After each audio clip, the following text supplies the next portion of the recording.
Good morning, students. How are you doing? If I'm audible, please let me know. Good morning.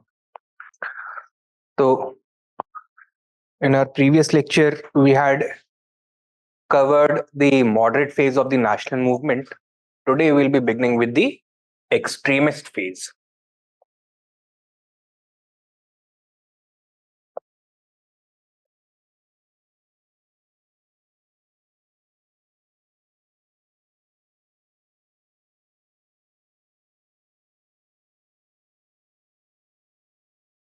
Now, the extremists were the next generation of the nationalist leaders who followed the moderates immediately. Their approach, their composition, their methods, and their objectives were quite different from those of their predecessors. Now, the extremist ideology did not emerge suddenly with the beginning of the 20th century. It had always been present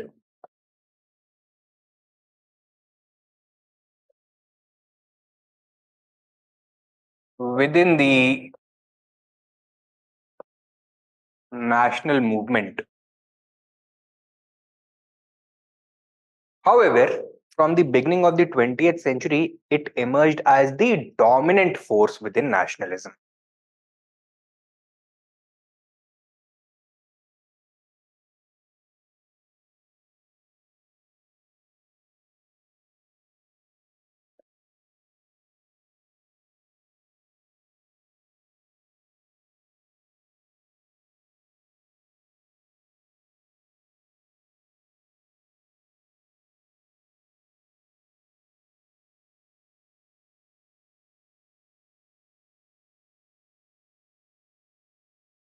Right? The prominent extremist leaders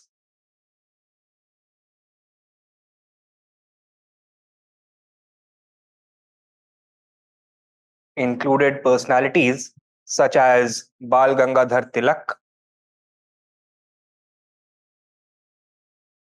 Lala Lajpat Rai, Bipin Chandra Pal, and Aurobindo Ghosh.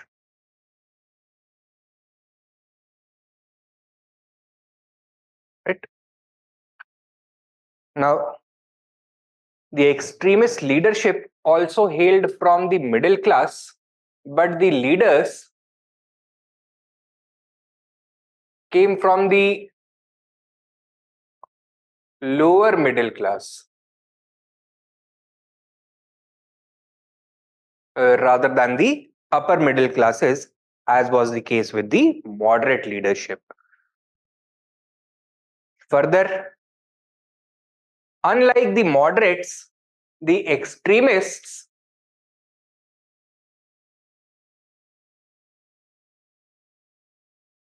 had no faith in the British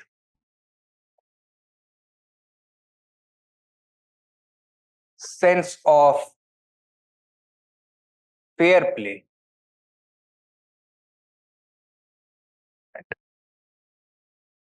The moderates believed that the British rule was important for India, that it was beneficial for India, but extremists could see the reality. They recognized the British Empire in India for what it actually was, a foreign and exploitative colonial regime out of which Indians could ever never derive any substantial benefits.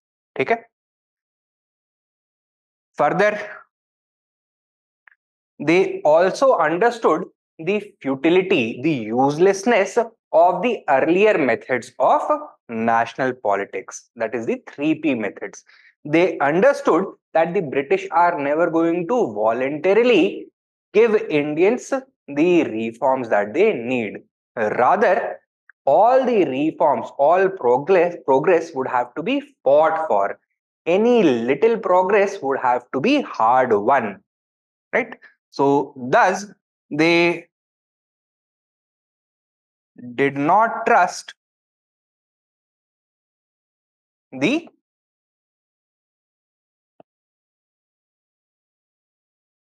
constitutional methods of struggle, and rather they opted for more radical methods.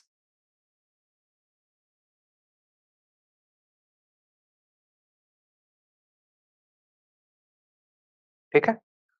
Another important way in which the extremists differed from the moderates was their attitude towards the masses, right? While the moderates had deliberately kept the masses at an arm's length distance, the extremists understood the power of the masses. They understood that if the British rule had to be forced to give certain concessions, then the involvement of the masses was crucial, because without the active support of the masses, any pressure tactics on the British would likely fail. Therefore, the extremists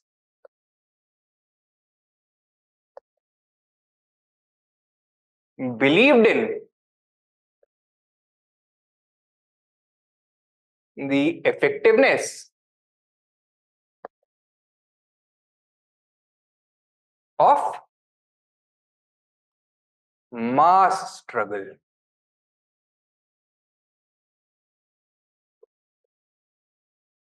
They considered it essential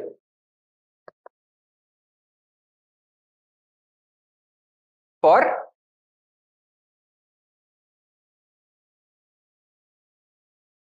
effectiveness. ठीक है? And finally, while the moderates were content with demanding constitutional and administrative reforms under British tutelage, the extremists understood that British rule would have to be undermined if Indians were to enjoy any opportunity of governing themselves, which they felt was the only solution for Indian progress, right? And thus, they demanded Swaraj rather than British rule. This also shows their anti British stance, their anti British attitude, unlike the moderates. While the moderates were admirers of British institutions and British society, the extremists were inspired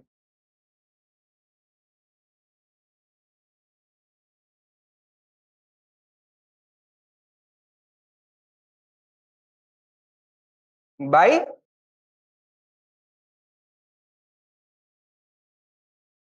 Indian traditions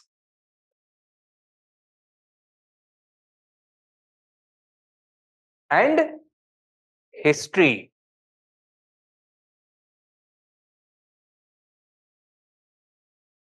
So, in the clash of civilizations, while the moderates were on the side of the West, the extremists found themselves firmly on the side of the Indian civilization of the East.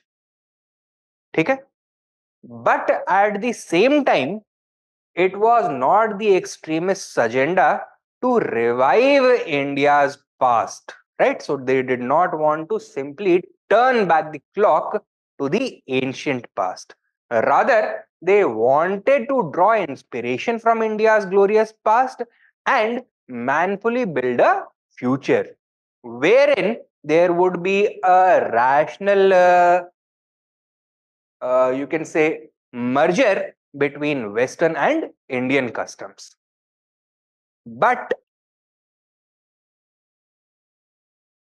they did not want to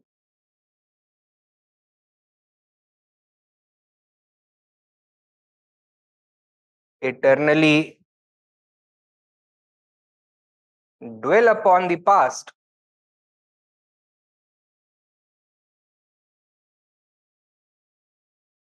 Rather, they wanted to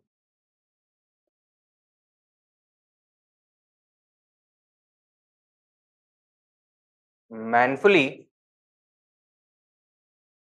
build the future. ठीक है? Now, the extremist ideology began emerging as the dominant force within the national movement from the 20th century onwards, but it had always been present within the national movement as a subcurrent, as an undercurrent. The prominent leaders were Bal Gangadhar Tilak, Lala Lajpat Rai, Bipin Chandra Pal, and Aurobindo Ghosh. Unlike the moderate leaders who came from the upper middle class, the extremist leaders came primarily from the lower middle classes. Unlike the moderates who were subscribers to the British Providential Mission in India, the extremists had no sense in the British sense of justice and fair play. They did not trust the British to worry about the welfare of Indians or to work towards it. They understood that the British regime in India was a foreign exploitative regime. They did not trust the constitutional methods of struggle, such as prayers, protests, and petitions, because they had seen them fail time after time. Over the last 20 years, the moderates had tried these methods, but their appeals had fell on deaf British ears. Rather, they opted for radical methods, for which they understood that they would have to openly engage the masses, because mass struggle was the key to building effective pressure on the British. The extremists believed in the effectiveness of mass struggle. They considered it essential for success. They demanded Swaraj, unlike the moderates who demanded constitutional and administrative reforms. This also shows the essentially anti-British character of the extremist attitude. While the moderates were inspired by Western liberal institutions, extremists were inspired by Indian traditions and history, but they did not want to eternally dwell upon it. Rather, they wanted to manfully build the future. ठीक है? तो ये हो गया एक brief introduction about the extremist ideology. Now, what were the factors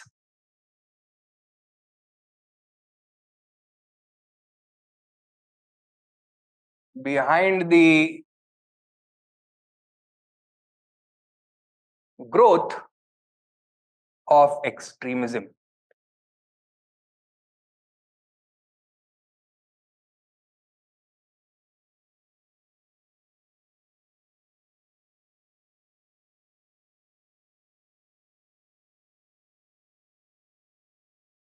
देखो, एक life cycle approach लेकर के चलते हो, तो if you consider a small child, तो नादान होता है, भोला भाला होता है, सच की समझ उसको नहीं होती है, right?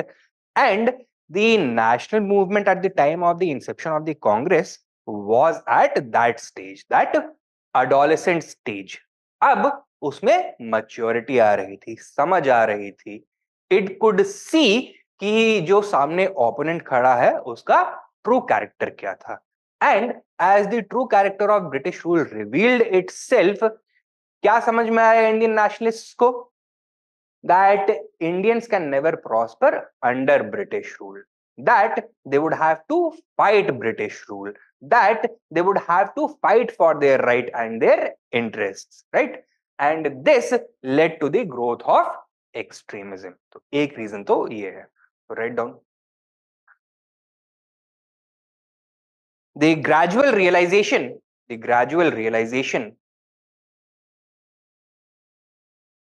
of the true character of British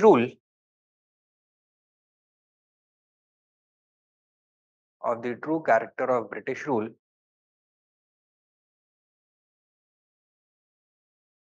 intensified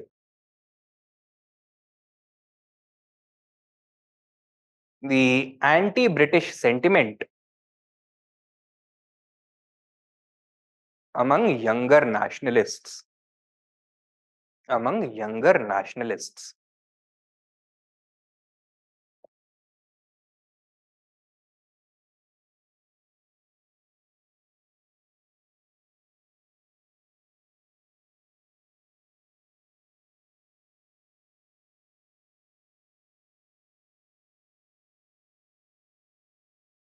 Full stop. They could see that it was essentially an alien, unsympathetic, and exploitative regime.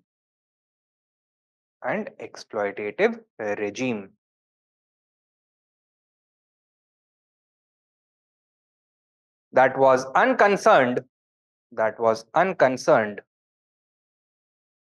about the welfare of Indians.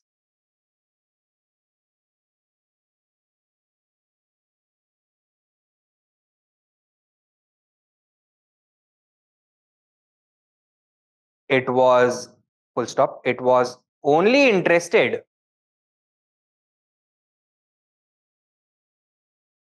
in strengthening control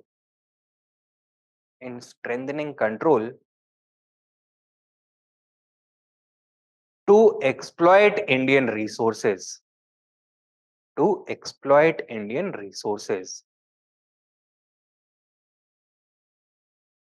Full stop.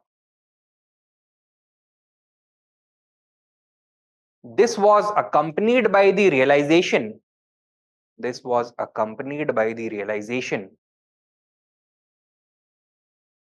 that the British would never willingly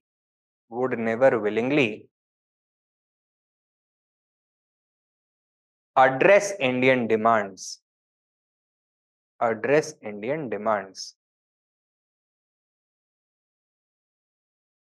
Would never willingly address Indian demands. Since British interests and Indian interests were mutually contradictory.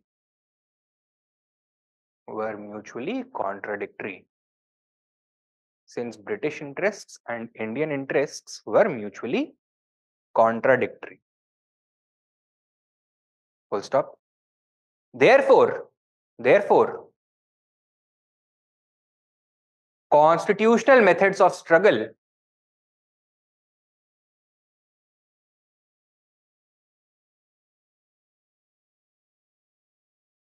could never succeed.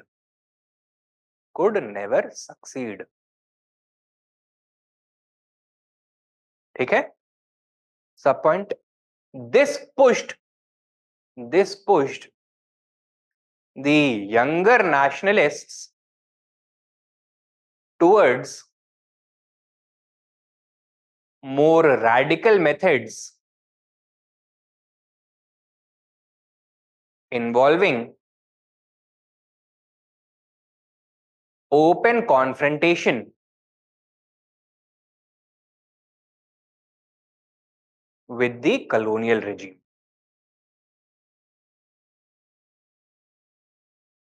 Clear है?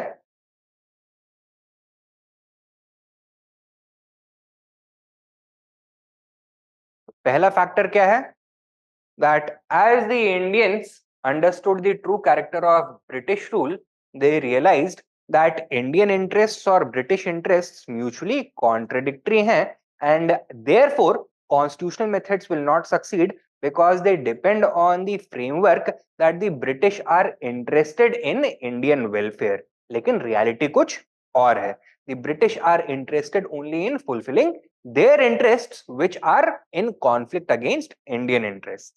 And because they realized the futility of the constitutional methods of struggle, they adopted more radical methods of struggle, which involved open competition and open contradiction of British rule.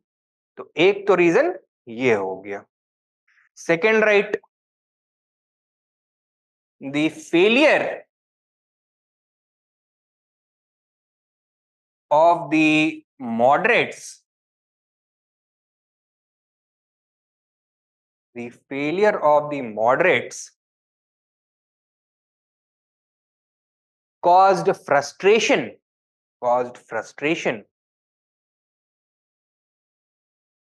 among the younger nationalists. Caused frustration among the younger nationalists.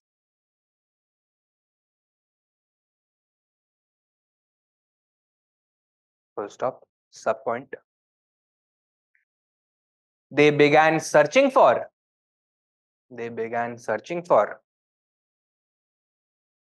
an alternative approach.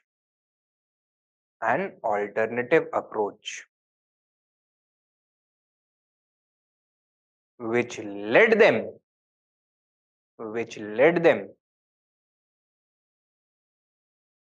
towards direct action.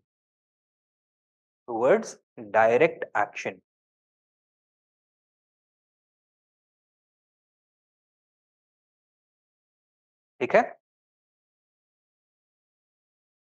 Third लिखो, reaction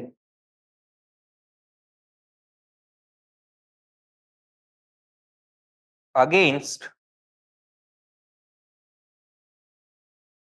British atrocities,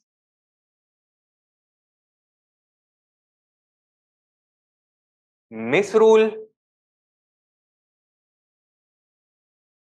and Indian suffering.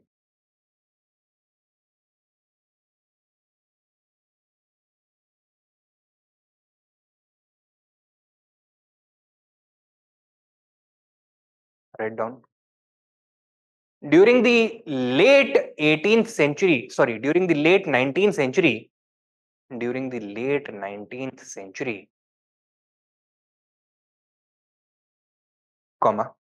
India witnessed a series of severe famines.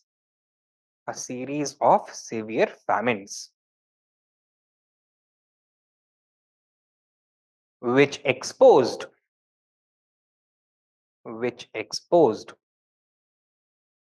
the apathetic nature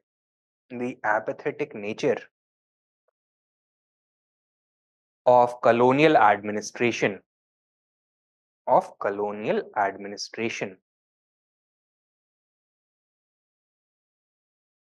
and drew attention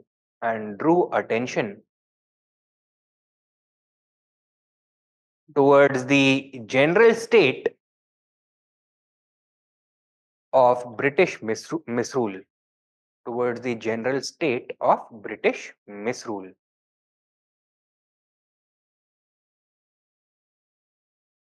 Next sub point. Towards the end of the 19th century,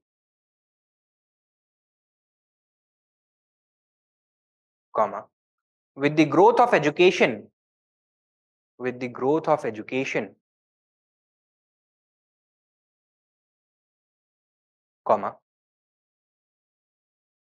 the number of graduates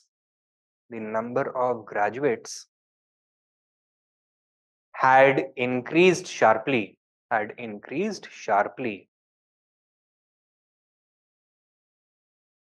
But employment opportunities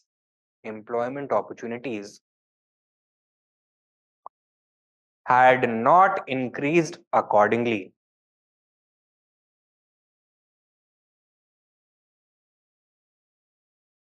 Full stop.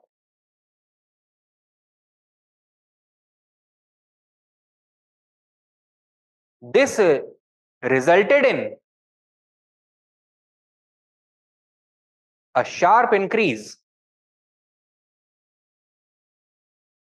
in the number of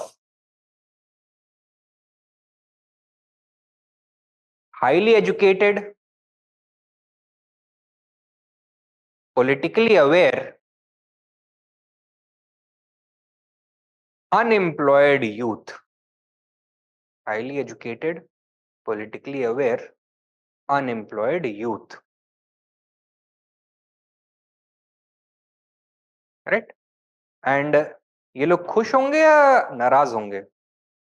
And किसके against इनका anger express होगा?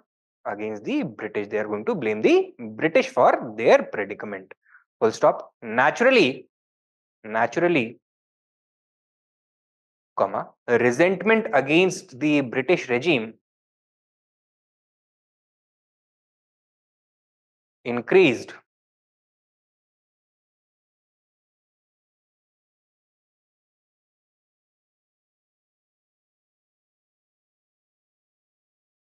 and resulted in the growth of extremism.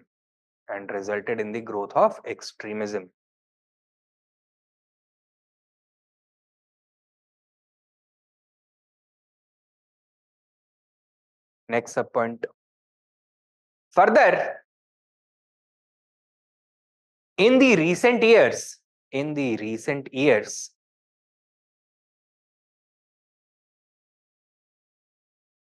comma, the British regime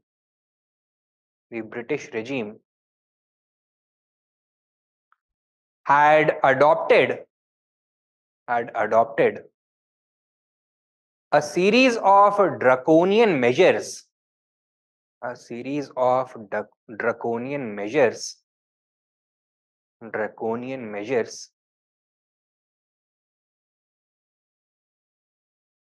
to contain the rise of nationalism.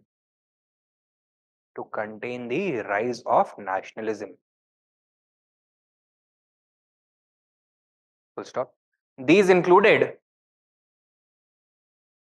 the deportation of the Chapekar brothers without trial. Chapekar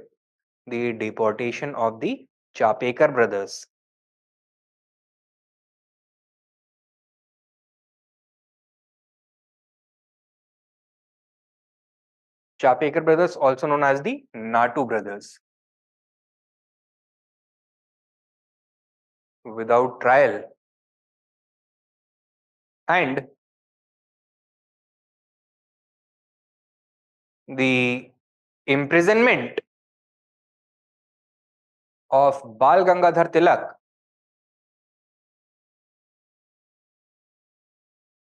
on charges of sedition.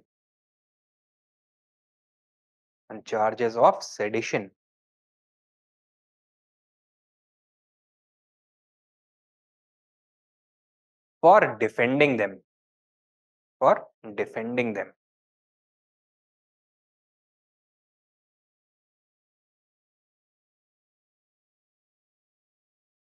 तो episode हुआ ये था कि Poona region में 1895-96 में there was a major plague, ठीक है, bubonic plague का आउटब्रेक हुआ। तो अंग्रेजों ने उस डिवीजन के लिए प्लेग कमिश्नर अपॉइंट किया। The name of that plague commissioner was Rand, ठीक है, ब्रिटिश ऑफिसर था। Now, he adopted a very unsympathetic and insensitive approach to containing the spread of plague. So, whenever he received any new report कि किसी गांव में plague के कुछ cases मिले हैं, instead of providing them primary health care, quarantining the infected people, providing relief to the people in that area, he used to simply clear that entire village out and set all the homes to fire. ठीक है?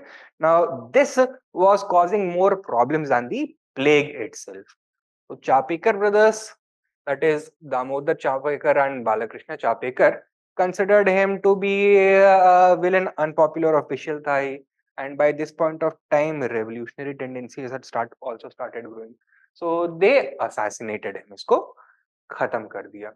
Now there was a great groundswell of approval for the activities of the Chapekar brothers. तो almost जो उसका उस समय का media था, इन्होंने इनको राम एंड लक्ष्मण की तरह दिखाया, इसको रावण की तरह दिखाया. They justified the actions.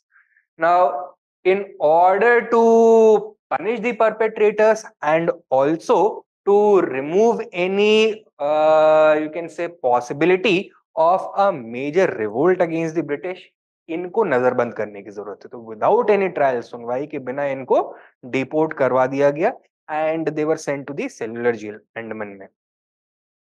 In the background बाल गंगाधर तिलक अपने मराठी न्यूज़पेपर केसरी में एक सीरीज ऑफ पोएम्स पब्लिश करते हैं.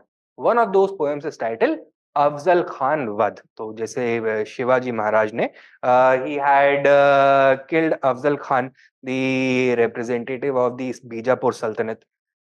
तो उसमें इनको एज शिवाजी पोर्ट्रे किया गया. Only for doing this Bal Gangadhar Tilak was charged with sedition and sent to 6 years of rigorous imprisonment. तो 6 साल की सजा सुना दी गई.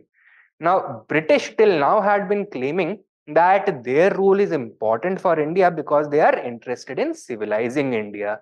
British rule is important in India because Indians need to be trained in modern politics. British political institutions are fair and just, right? But these actions had completely exposed the hypocrisy of the colonial regime. And natural reaction क्या होगा इसका? That as people lost their faith in the British regime, they realized its true character and there was a growth in the extremist ideology. ठीक है? So what have you written now?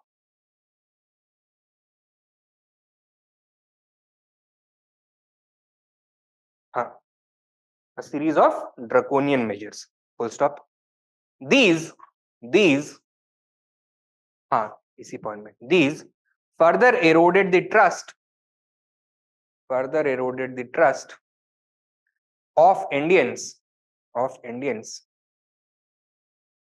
in the British regime.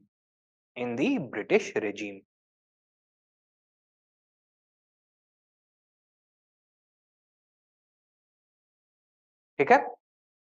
तो ये हो गया तीसरा factor. It was a reaction against British atrocities, मिसरूल and Indian suffering. Fourth,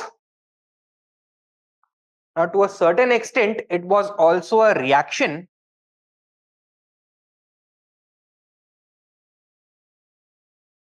against the increasing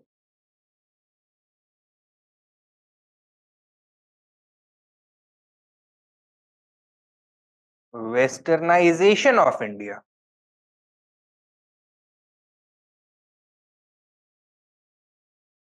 ठीक है? Write down. It was also a reaction against the increasing westernization of India. लिखो. The younger generation of nationalists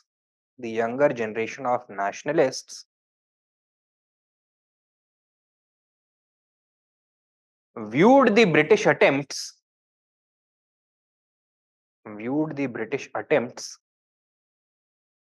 to quote unquote modernize India, modernize within quotes, to modernize India as a deliberate attempt to destroy the Indian culture,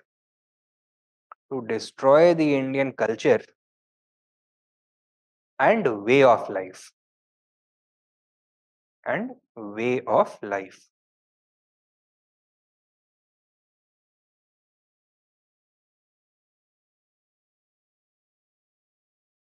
Now, was there any truth behind this? Were the British deliberately trying to destroy Indian culture?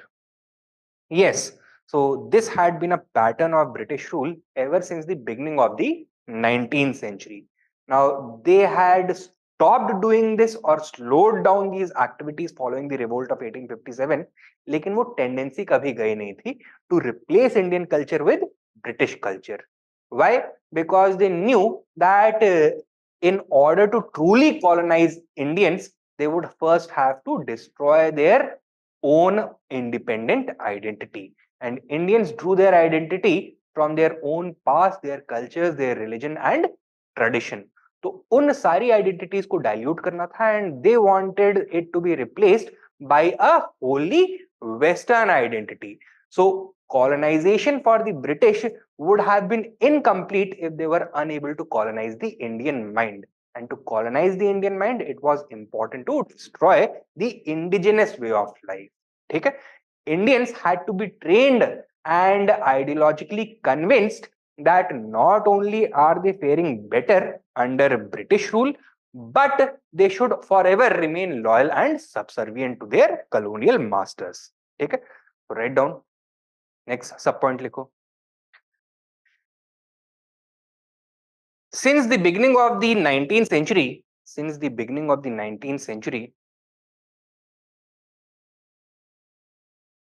comma,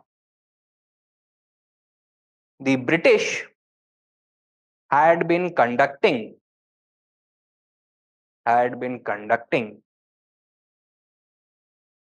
an unceasing assault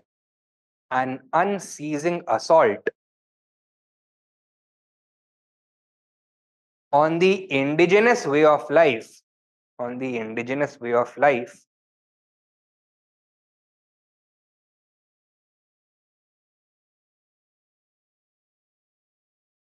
with the objective of, within quotes, civilizing India.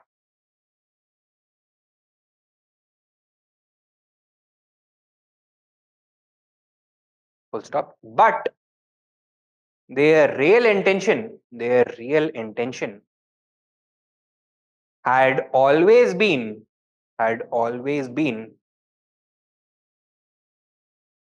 to colonize the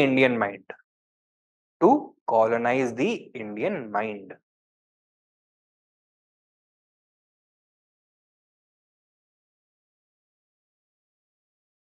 Full stop. So next point. They had distorted Indian history.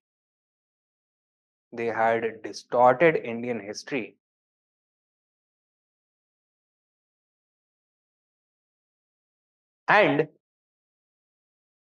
were attempting to convince Indians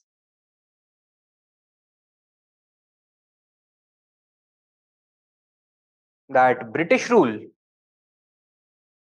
was a boon for them. Full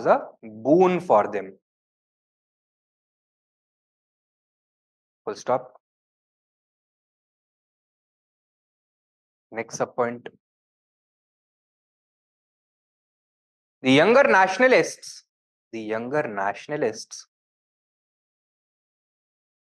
could see through the British design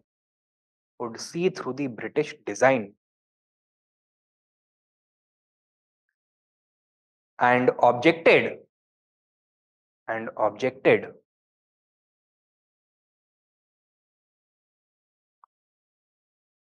to the whitewashing of Indian culture.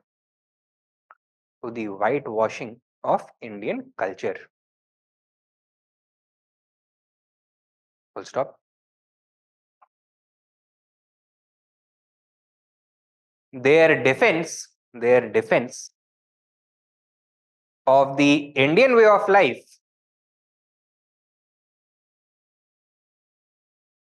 brought them into direct conflict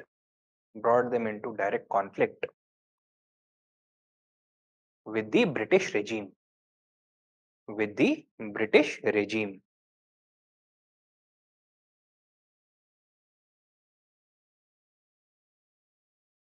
ठीक है? So As awareness of the British attempts to deliberately destroy Indian culture grew, radicalism against the British regime also increased. Right? So this was partly a reaction against increasing westernization of India as well. Number 5, the role of external factors. The role of external factors can also not be overlooked. Can also not be overlooked. Full stop. The victory of Abyssinia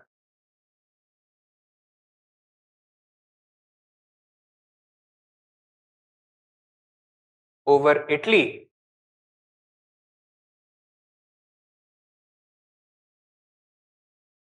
and Japan over Russia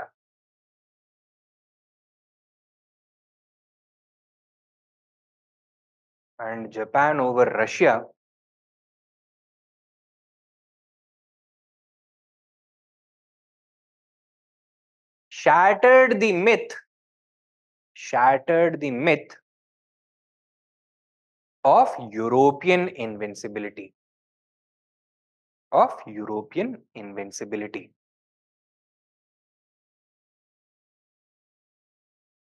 Full stop. These small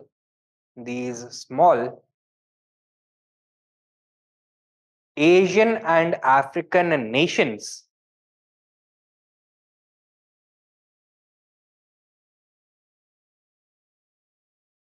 had not only repelled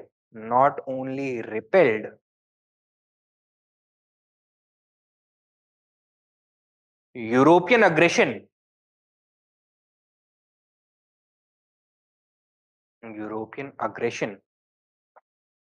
but had also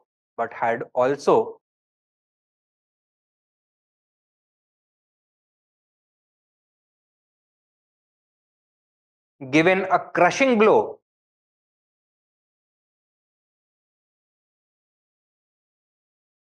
to European military prestige.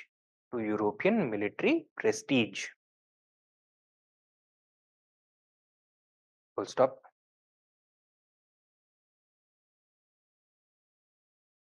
Subpoint. In a sea of despair,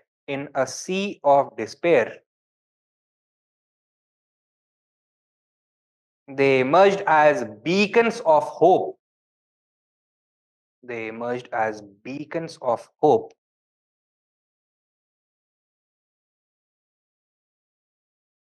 For all the colonized people of the world.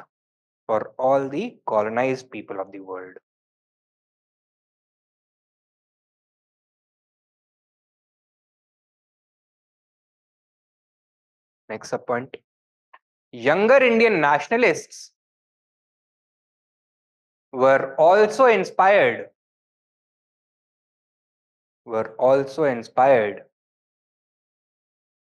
to directly challenge the British colonizers.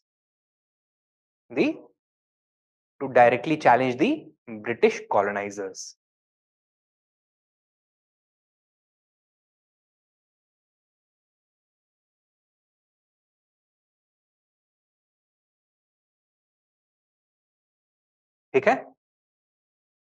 So, by shattering the myth of European invincibility, they inspired Indian nationalists, they emboldened Indian nationalists to directly challenge British rule. कि अगर ये छोटी छोटी African या Asian countries large empires को challenge कर सकती हैं, so why not us. Next, right, the, reactionary policies of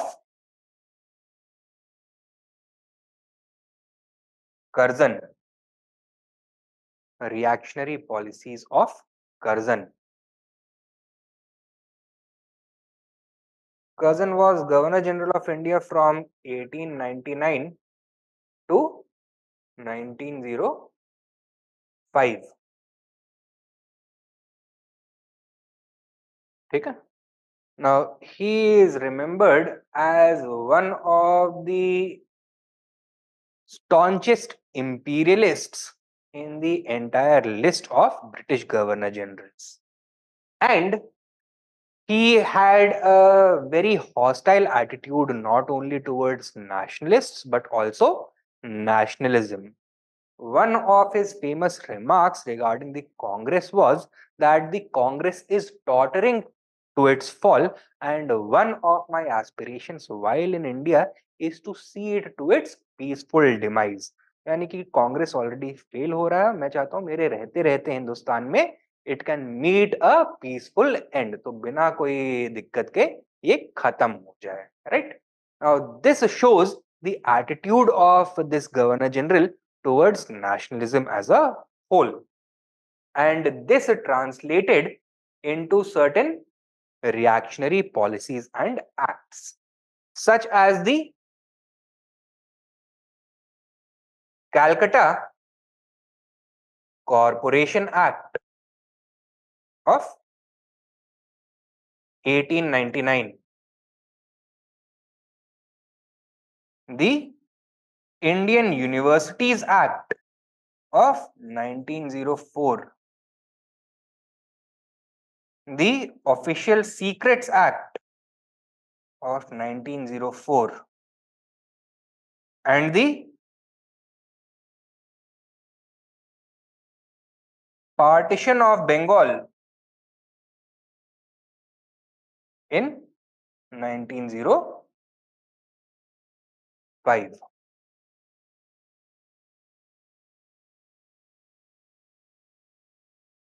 The Indian Universities Act, Official Secrets Act, and Partition of Bengal. लिखो, Curzon was an imperialist of the highest order,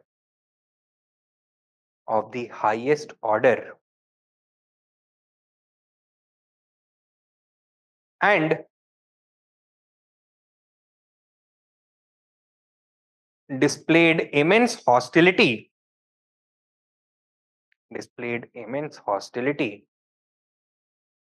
towards Indian nationalism.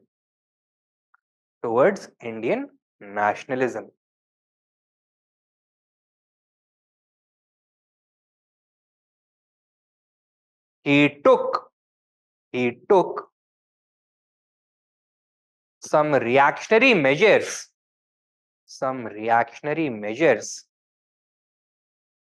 to contain nationalism,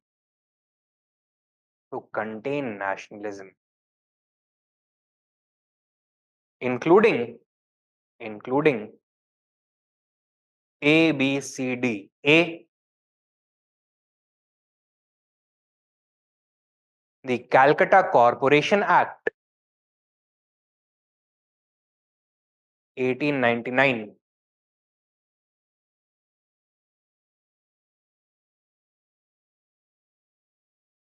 which reduced the number of elected members in the Calcutta Municipal Corporation, bringing it under European control.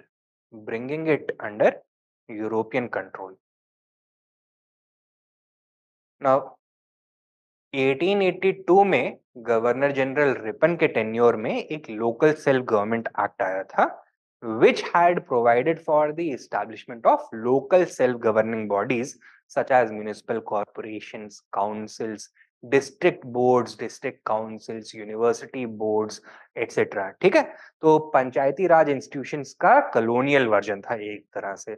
It had provided for local autonomy as well as democracy in the local bodies. तो वहां पे Indians को काफी representation मिलता था और local bodies के पास substantial amount of power भी होता था.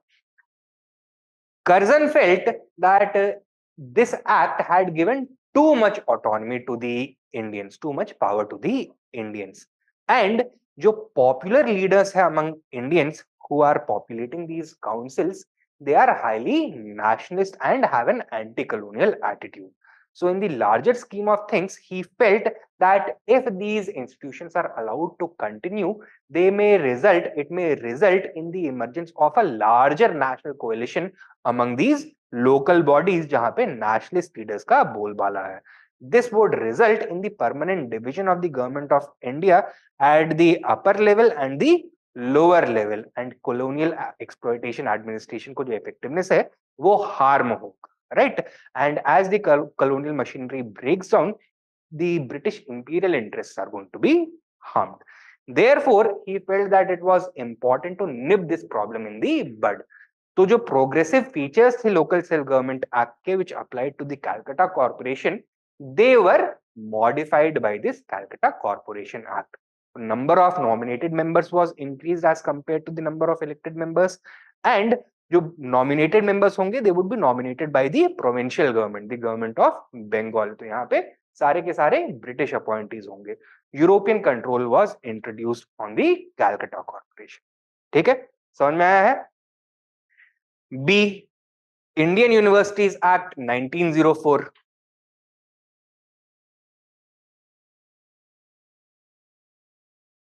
was passed based upon the recommendations of the Raleigh Commission.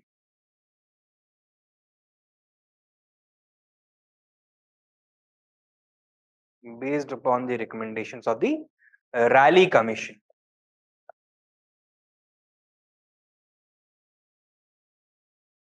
Full stop.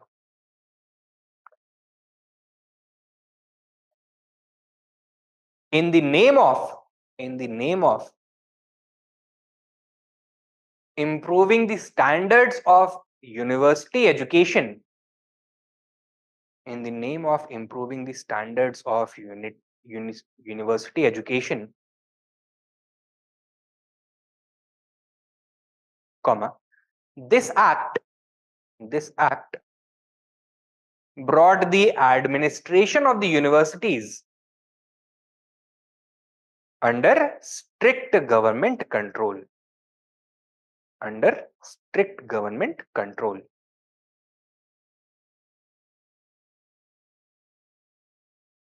Universities under strict government control. So universities का भी एक governing council होता था known as the University Council. Over there, the Local Self-Government Act had provided for elected officials from among university professors, students, and other administrators, right? So these were popularly elected. Now, this level of political autonomy had resulted in the growth of a grassroots native political movement within the universities, who were naturally drawn towards the nationalist ideology. In fact, the universities had emerged as the hotbed of Indian nationalism. तो उनकी power को, nationalism को weaken करने के लिए it was important to bring the universities under direct control of the government. Openly तो कर नहीं सकते हैं, तो जस्टिफिकेशन दिया गया that this commission had made the recommendation observation that the standards of university education were declining because not only the students but also the teachers were more involved in politics rather than the task of education. तो यहाँ इनको universities को depoliticise करने की जरूरत है. The elected positions such as student body का president हो गया, general secretary हो गया, those were now abolished. the number of admissions being given was to be closely regulated by the new board of directors, जिसमें अब government appointees होंगे. So those students who are coming from a radical background with radical thoughts, उनको appointment नहीं मिलेगा. Those teachers who have a nationalist bent of mind, they are not going to be given tenure. तो उनको permanent positions नहीं offer करी जाएंगी या फिर seats नहीं offer करी जाएंगी, fellowships नहीं offer करी जाएंगी. ठीक है. So these kinds of changes were made. C.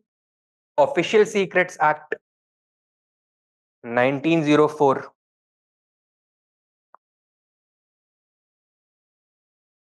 was enacted in the name of protecting India's internal security. Protecting India's internal security.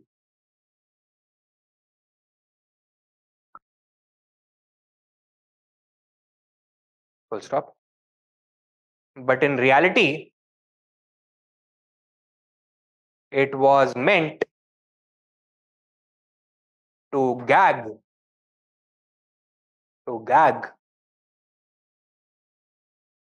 the free press and speech. Gag the free press and speech.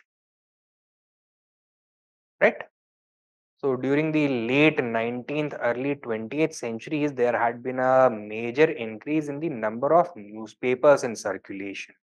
They had also started conducting political and investigative journalism. They had been exposing government corruption. They had been criticizing the government openly. Now, this was against the British interest. It was fueling the rise of nationalism. तो इसको suppress करने की जरूरत थी, तो एक Official Secrets Act आया. The governments now had the free hand of designating, categorizing any piece of information, any data as an official secret. और उसको कोई भी divulge करता है तो they will be criminally liable. So all the secret details, all the secret dealings, embarrassing information could now simply be categorized as official secret, and no journalist would have the freedom to either discuss it openly, no public official would have the freedom to divulge it to the public, and they will not have the freedom to publish any such information. So government को अपने जो embarrassing dark secrets हैं उनको hide करने के लिए ये एक नया टूल मिल गया. एंड डी लिखो, partition of Bengal. Partition of Bengal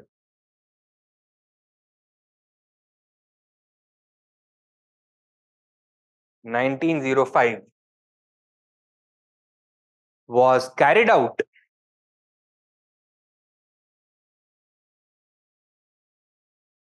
to divide and rule India.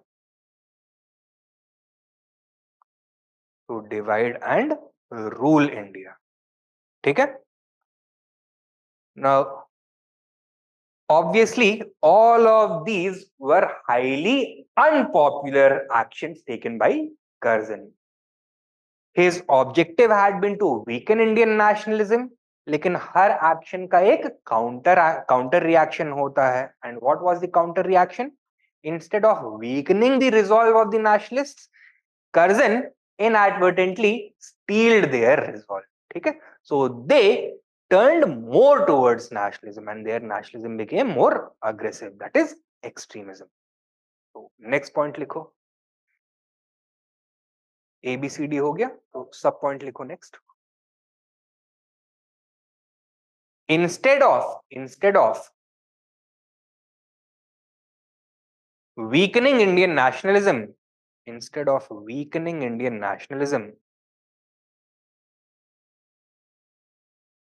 comma, these actions had the effect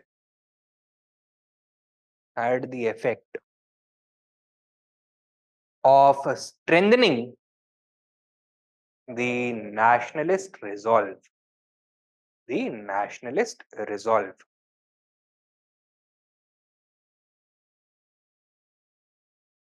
ठीक है.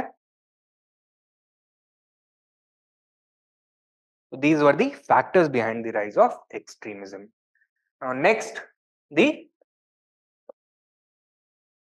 nature of extremist politics.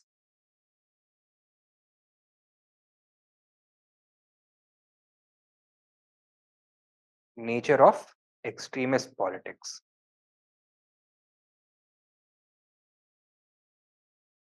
Now, as compared to the moderates, they were far more radical, right? Moderates demanded what?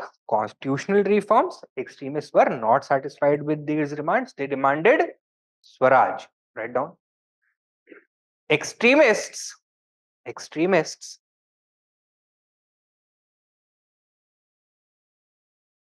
were radical in their approach. In their approach.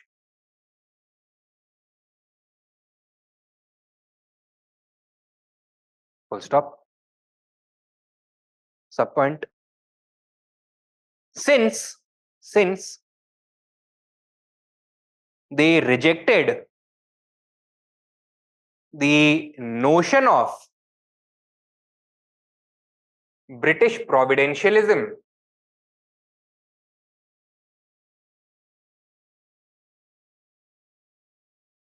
comma, they were not satisfied. They were not satisfied with the demand of constitutional reforms and instead demanded Swaraj. With the demand of constitutional reforms and instead demanded Swaraj.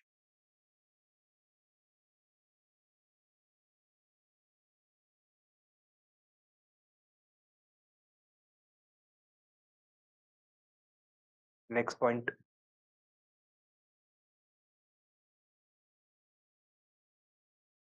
Instead of using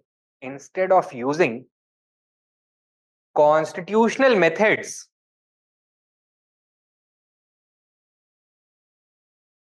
comma, the extremists relied upon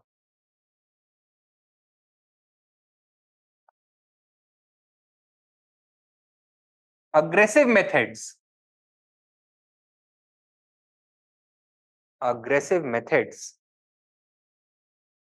involving the masses.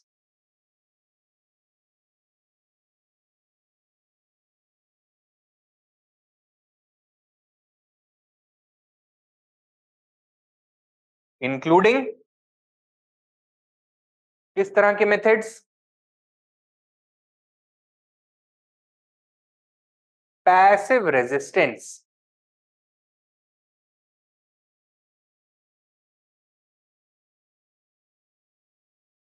boycott, Swadeshi,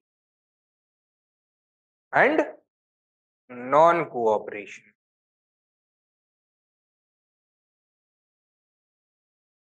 Including passive resistance, boycott, Swadeshi, and non-cooperation. ठीक है? When we say simple boycott, what does it stand for? The boycott of foreign goods. ठीक है? So this is an economic attack on British interests.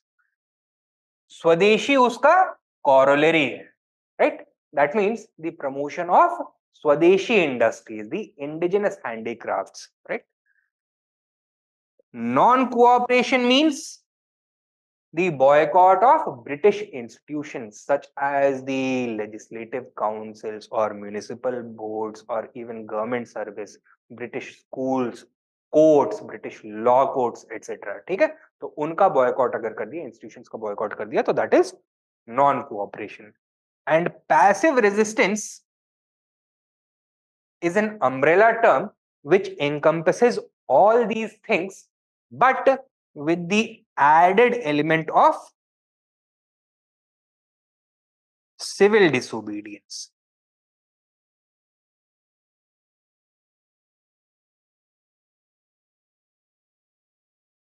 Civil disobedience का मतलब it is the mass but peaceful violation of laws that the people consider to be unjust or unfair.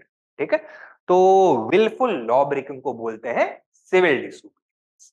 ठीक है, passive resistance includes all these things plus civil disobedience. ठीक है, तो they were no longer satisfied with the constitutional methods of struggle, rather opted for the aggressive methods of struggle involving the masses, including passive resistance, boycott, Swadeshi, and non-cooperation.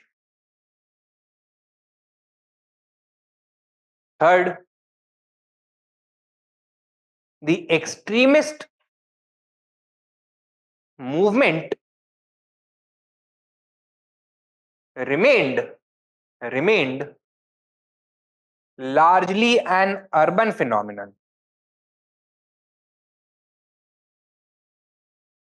Largely an urban phenomenon. ठीक है? So during the extremist phase, also the national movement remained largely confined to the major cities. It very rarely affected the masses living in the villages. ऐसा नहीं है कि कोई outreach नहीं था towards the village, लेकिन their effectiveness in the villages was much more limited. So the extremist movement largely remained an urban phenomenon. But can the same be said also for the class composition of the extremist movement? No. So the moderate movement had been an elite movement. Now it was a distinctly non-elite movement. But shed its elite character. But shed its elite character.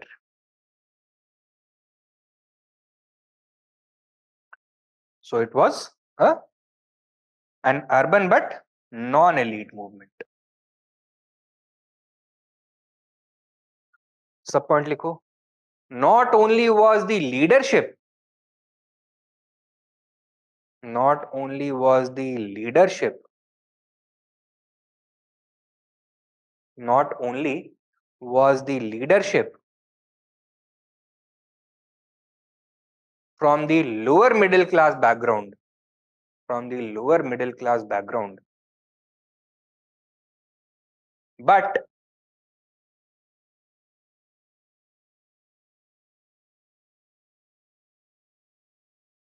the extremists attracted participants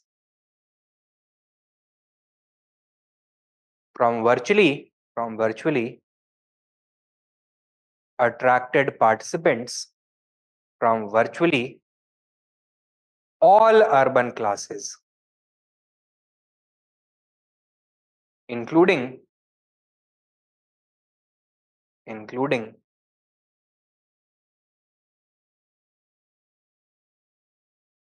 professionals,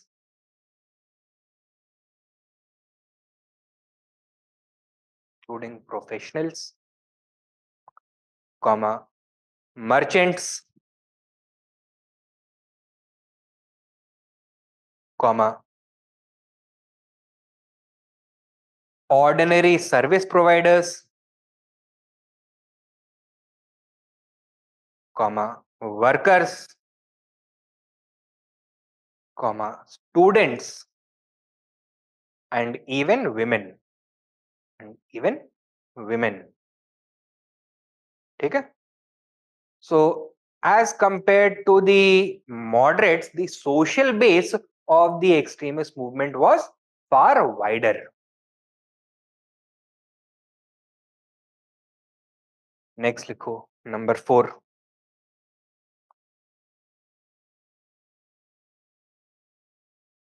While the extremist movement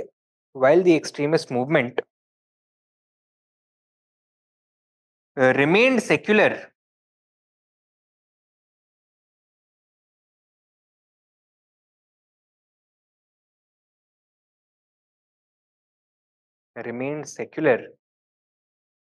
comma, secularism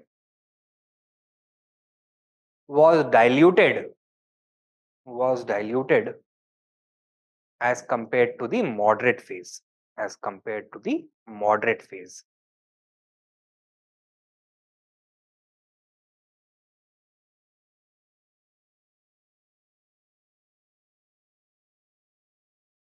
So while the extremist movement was also secular, it was certainly less so as compared to the moderate phase. और हम ऐसा क्यों बोल रहे हैं? Because while the moderates refrained from any religious appeals, the extremist leaders relied upon religious appeals, religious festivals, cultural events in order to mobilize the masses. For example, Bal Gangadhar Tilak organized the Ganpati and Shivaji festivals in order to attract the masses during the Swadeshi movement. So write down sub point. The extremist leaders relied upon religious appeals and cultural symbols to mobilize the masses.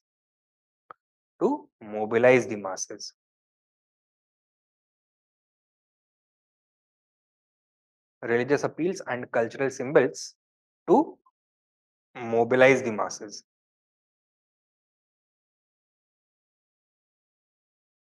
ठीक है?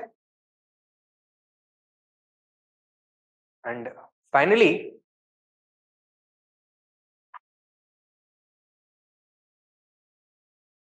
well, we can say that the national movement retained its progressivism when it came to political matters.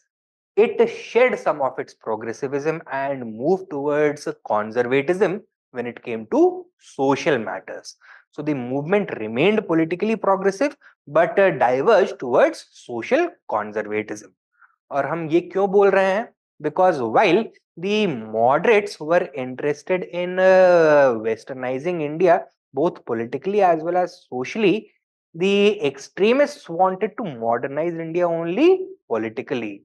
They took great pride in India's ancient heritage, culture, and past, and therefore they saw any attempt to modernize the Indian society as a deliberate attempt to destroy it by the Western colonial masters. So social reform legislations which were progressive in nature and in the long term may have been beneficial for Indians were actually resisted by a section of the extremist leaders. For example, 1891 में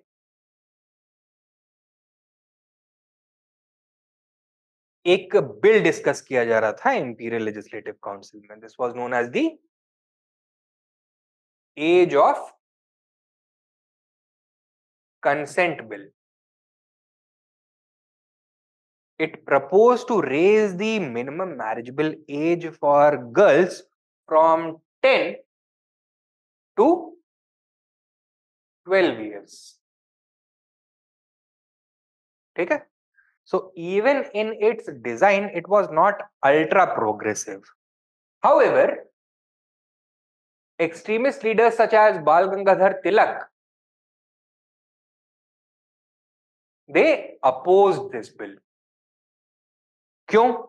Not because Tilak was opposed to the general idea of raising the minimum marriageable age for girls. इसका ये मतलब नहीं है that Tilak was a supporter of child marriage. Rather, he did not want the change to be initiated by the foreign colonial rulers. Rather, he wanted this to be adopted as the general practice by the ordinary people of India. क्यों? क्योंकि अगर बाहर वाले करते then they would have established a precedent that since they are allowed to do this, they are allowed to make other changes when it came to the internal matters of Indians, the social matters of Indians. And this was seen as an undue interference in the internal social matters of Indians. This would have allowed the British to make more pernicious reforms, to make more pernicious regulations that would have ended up destroying the Indian society and the Indian way of life. Thus, they wanted to stop that. लेकिन superficially देखने में क्या लगता है that Tilak was actually a supporter of child marriage. He wanted to prevent raising the minimum marriageable age for girls. Result क्या हुआ? The extremists moved away from the social position of the moderates. And moderates और extremist की approach में, demand में, methods में, सब चीज में फर्क था, उनके पॉलिटिकल एजेंडा में भी फर्क था. बट नाउ अब सोशली भी दे बिकेम डाइवर्जेंट. सो जो डिवाइड था, जो रिफ्ट था between the extremist and the moderates, that increased because of the extreme positions of both groups on all issues, on almost all issues. तो किसी भी area में एक दूसरे के साथ ये कोऑपरेट करने के लिए रेडी नहीं थे, क्योंकि उसका कोई पॉसिबिलिटी ही नहीं था. Their positions were too far apart. ठीक है, write down. While the extremist movement remained politically progressive,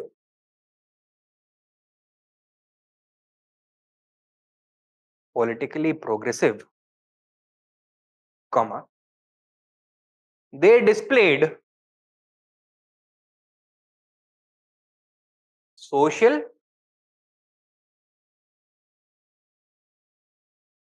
conservatism. They displayed social conservatism. Subpoint. Example, Tilak's opposition to the Age of Consent Bill 1891, which proposed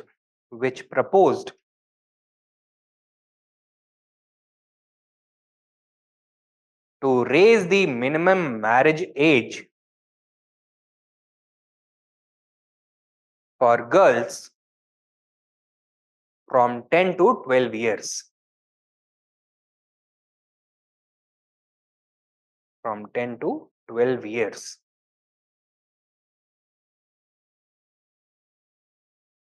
Full stop. While Tilak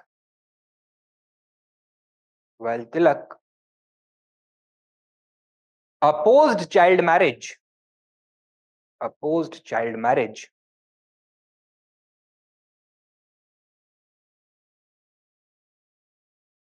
he was not ready to accept the principle of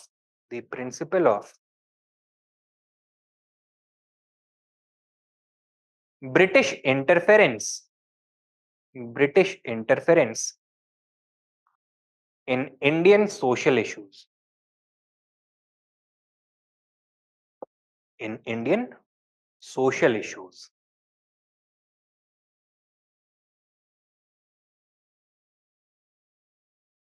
ठीक है, तो ये हो गया the nature of the extremist politics. क्या देखा है हमने? They were far more radical as compared to the moderates in terms of their demands. They demanded swaraj. They also adopted far more aggressive methods as compared to the moderates. While the movement remained elite, it became urban. It became distinctly non-elite. They remained secular, but their secularism was diluted as the extremist leaders resorted to cultural symbols and religious appeals to draw the support of the masses. And while they remained politically progressive, demanding progressive things such as self-rule, autonomy, and self-determination for Indians, they became socially conservative as compared to the moderates. Okay. Next, critical evaluation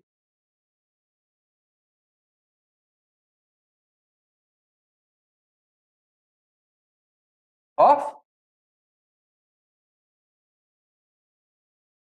extremist achievements. तो उनके relative successes और failures को हमें analyse करना है, in other words. ठीक है, write down. with the emergence of extremism, the national movement received a new energy,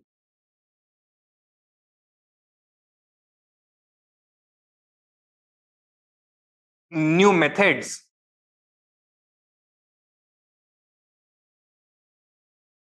new energy, new methods. The national movement received a new energy, new methods, new strength, and new objectives.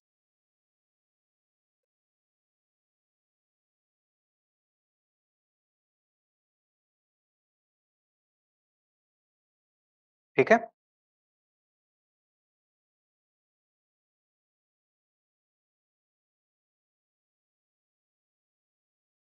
Write down.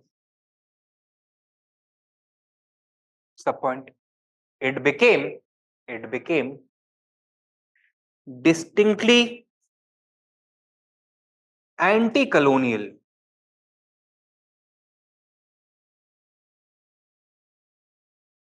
setting the stage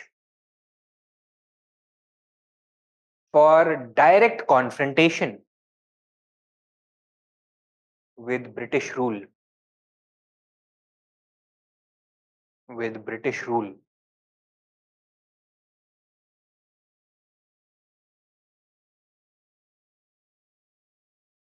It became distinctly anti-colonial, setting the stage for direct confrontation with British rule. Next subpoint.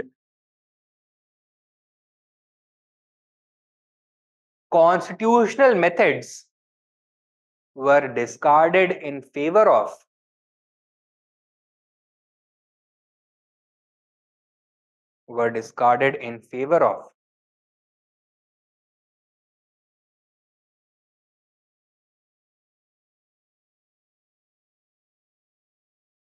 boycott, Swadeshi,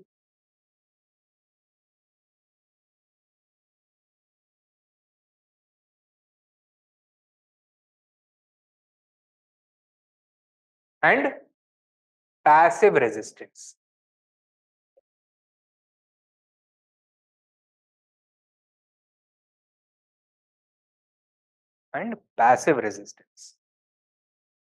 Next subpoint.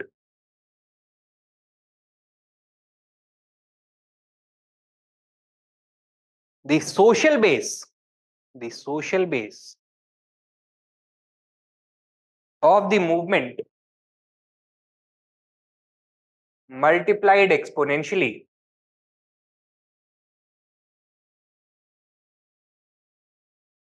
as the ordinary masses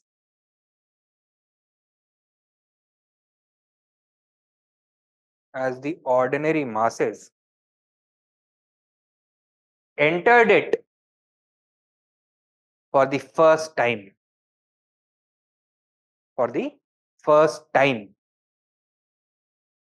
Putting direct pressure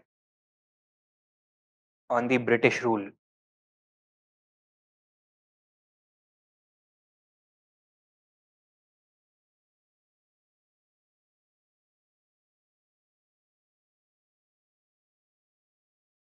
Next subpoint. Self-help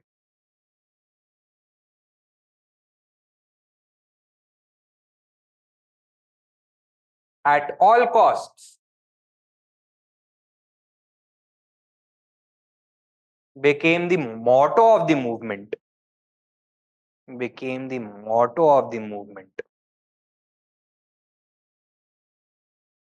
Practically translating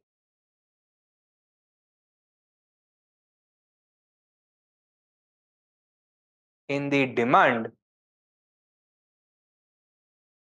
for Swaraj.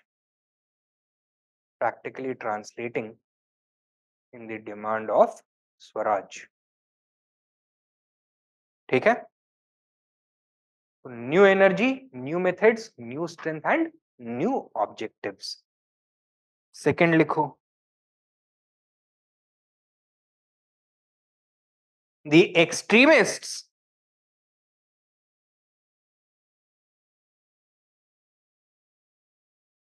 were pioneers of mass struggle in India. In India. Full stop. They experimented. They experimented with new strategies and methods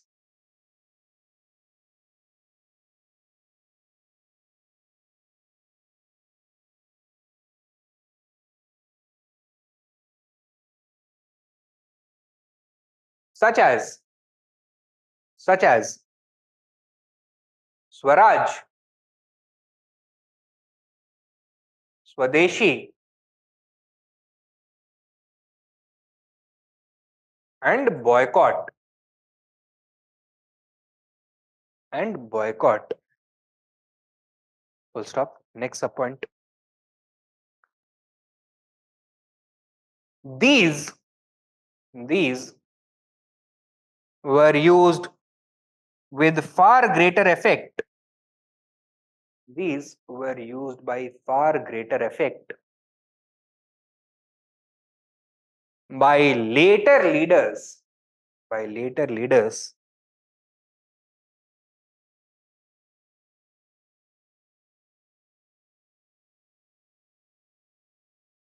such as Mahatma Gandhi. Such as Mahatma Gandhi. ठीक है? So the extremist phase and the Swadeshi movement acted as a big laboratory for testing out these new strategies and objectives, which were later perfected and used more effectively by the later leaders such as Mahatma Gandhi. Had it not been for the extremists, Mahatma Gandhi would have had to conduct these experiments first hand, right? And maybe his effectiveness would not have been so high. Okay? So this is another success.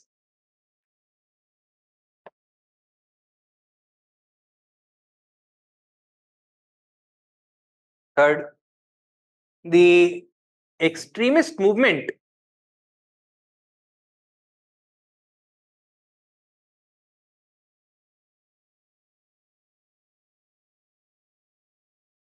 permanently transformed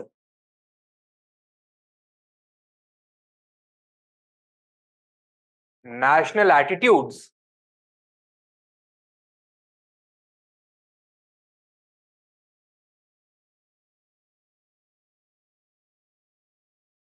and aspirations. ठीक है?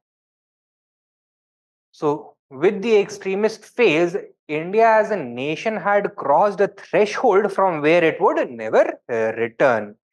The extremist movement had transformed the national movement from being pro British to distinctly anti British. It had transformed the national objective from constitutional reform towards Swaraj and beyond. और अब वहां से ये वापस नहीं आने वाले. So write down sub point.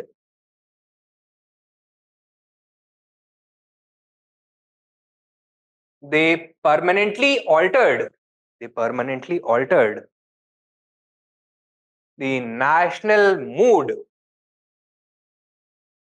towards the British. Mood towards the British.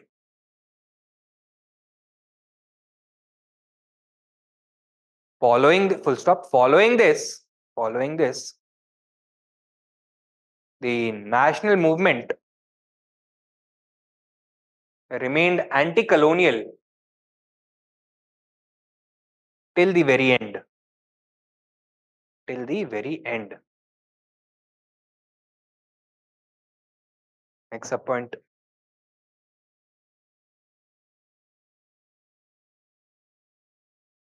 Under their leadership,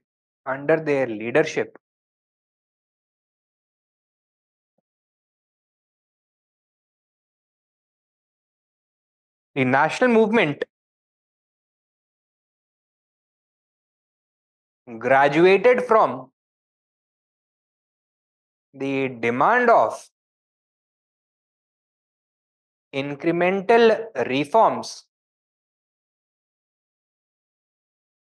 towards Swaraj, towards Swaraj.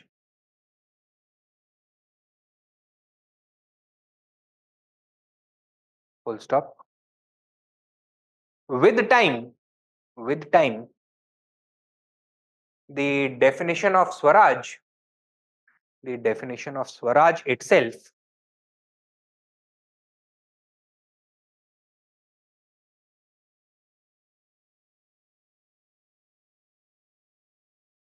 evolved, evolved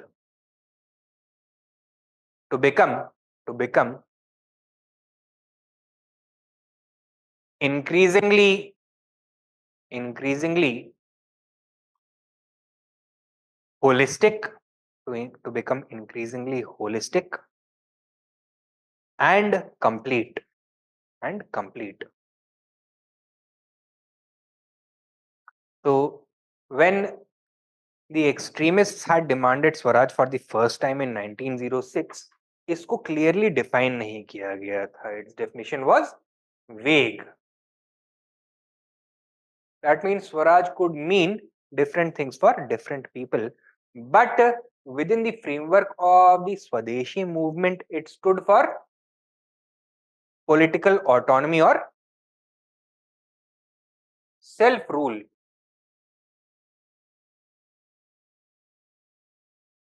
Within the British Empire. ठीक है? Later in 1920, during the backdrop of the non-cooperation movement, एक बार फिर से स्वराज को demand किया गया. Once again, Mahatma Gandhi did not define it clearly, meaning it could mean different things for different people. This time also it meant self-rule within British rule, but with even greater autonomy.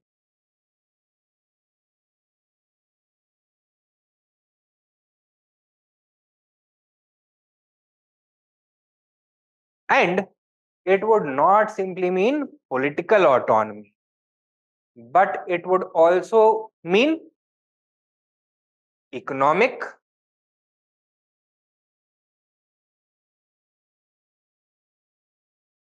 social and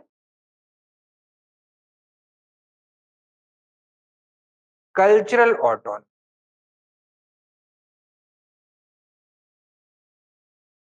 ठीक है?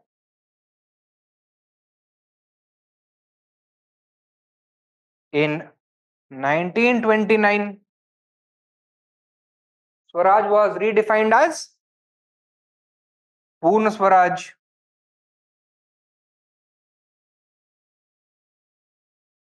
That is complete independence from British rule, so not even dominion status. And in 1931, during the special session at Karachi, where Vallabhbhai Patel was the president, Jawaharlal Nehru introduced two resolutions, a resolution on fundamental rights and a resolution on a new economic program, which transformed the meaning of independence from simple political independence to real socio-economic independence and justice. Okay? So it emerged as a fully formed political, economic and social concept. For the first time, the meaning of Swaraj was defined for the masses. Clear?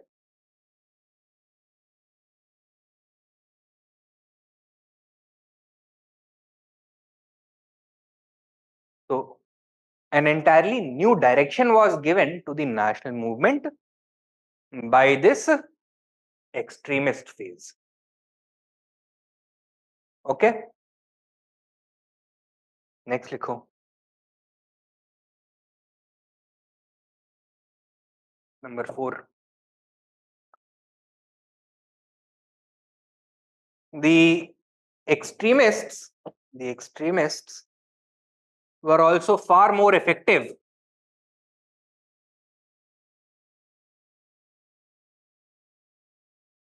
in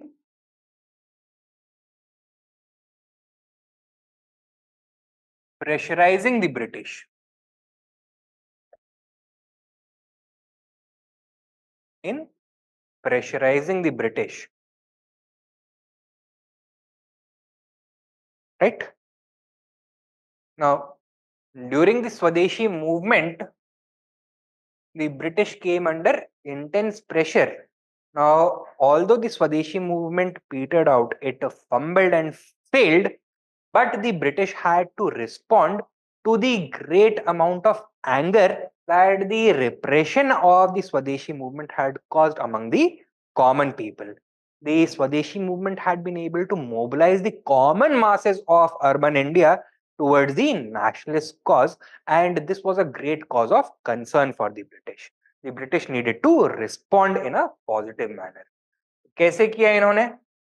The Indian Councils Act 1909, for example. This was an amendment, or this was a revision of the Indian Councils Act 1892. ठीक है, इसके पहले वाला act कब आया था? 1861 में. Now, the beginning of Indian national movement had resulted in the Indian Councils Act 1892, and emergence of extremism had resulted in the emergence of 1909 Act. तो इसमें कई सारे पॉजिटिव रिफॉर्म्स भी इंट्रोड्यूस किए गए थे. For example, for the first time the element of elections was introduced, albeit it was indirect elections.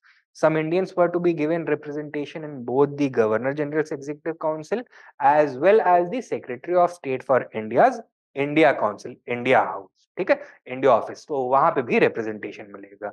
Then some greater powers had been given to the legislators. The legislative control over the government had been increased. तो although reforms बहुत ज्यादा substantial नहीं थे, but the British were forced to introduce these reforms because of the pressure exerted by the extremists. Secondly, the Swadeshi movement had been launched initially as the anti-partition movement. So it was opposed to the partition of Bengal. Now, although the demand to annul the partition was not fulfilled immediately during the Swadeshi movement itself, but ultimately the British had to do it. 1911, Delhi Darbar, Edward VII, the King of Britain, annulled the partition of Bengal.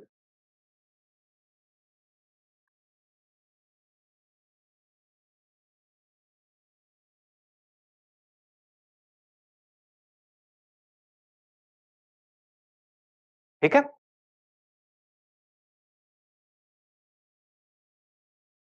लिख लो. The extremists were also more effective in pressurizing the British. Write down. Owing to the pressure created by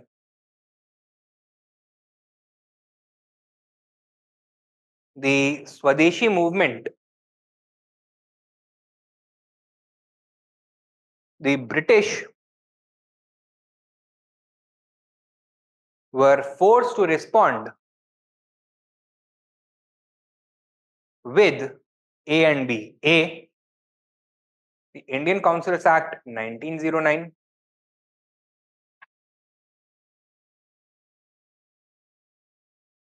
and B,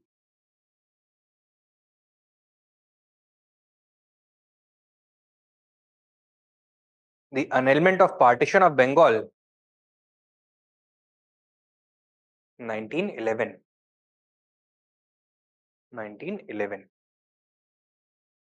ठीक है, तो ये तो हो गई इनकी अच्छाइयां, their achievements, their positive contribution. What about their limitations and failures? Write down. Annulment of partition of Bengal 1911.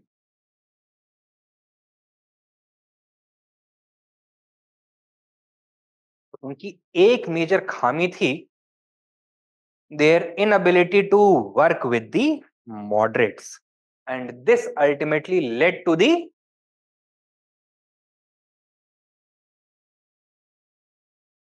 Surat split. ठीक है. Surat split was the action taken by the moderates at the Surat session of the Congress in 1907 when they voted to permanently expel all the extremist leaders from the Congress. This resulted or this exposed the extremists to British repression. क्योंकि जब तक कांग्रेस के अंदर रहते, Congress would have remained united. Moderates who were prominent lawyers, very influential in their own fields, had positions in the local governments. For example, Firoz Shah Mehta at the time of this Surat split was in fact the president of the Bombay Municipal Corporation. So they could have shielded the extremists, right? But because now they were expelled and exposed, the British had a free hand to repress the movement. Further, as a result of this split, the extremists remained out of the Congress till 1916, जब तक कि उनको re-entry नहीं, दोबारा से दाखिला नहीं दिया गया, right? And because of this, the national movement entered into a phase of pacifism. तो जहां पे कुछ भी important development नहीं हो पाया, right? So it almost entered a phase of political dormancy. The next mass movement could be launched only in 1916 with the Home Rule movement. For almost a decade, जितना momentum build किया था Indian nationalism ने, that was suddenly stopped. That was suddenly lost. ठीक है? So this did a great amount to retard the progress. Progress of the national movement. और ये सब हुआ क्यों था? Because of the inability of the extremists to make compromises with the moderates. हम moderates को भी इसमें blame कर सकते हैं, but ताली एक हाथ से नहीं बजती है केवल. तो अगर moderates की कुछ गलतियां थी, तो extremists की भी उतनी ही गलतियां थी यहाँ पर. Write down. Their inability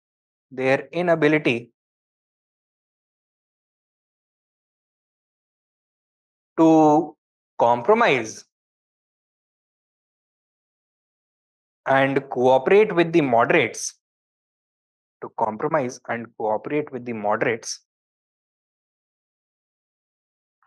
resulted in the Surat split,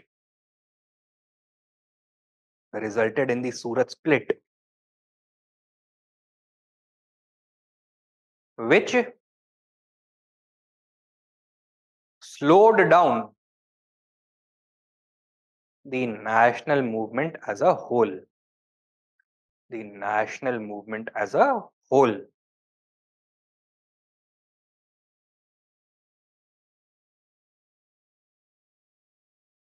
ठीक है. एंड सेकंड क्या प्रॉब्लम थी एक्सट्रीमिस्ट मूवमेंट के साथ? Now, while they had been very effective in drawing out the masses, जिस तरह से इन्होंने masses को mobilize किया, that was a little problematic. किस तरह से mobilize किया masses को? Through religious appeals and cultural symbols, and this diluted the secular credentials of the national movement as a whole. It diluted its inclusiveness. It became more exclusive.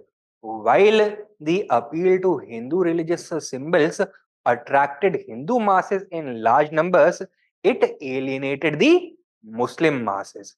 So from the beginning of the mass phase itself, जो mass movement है Hindus का और Muslims का, वो दो अलग अलग speeds पे चल रहा था. So Muslim masses were late entrants to the mass movement, and problem क्या हुई?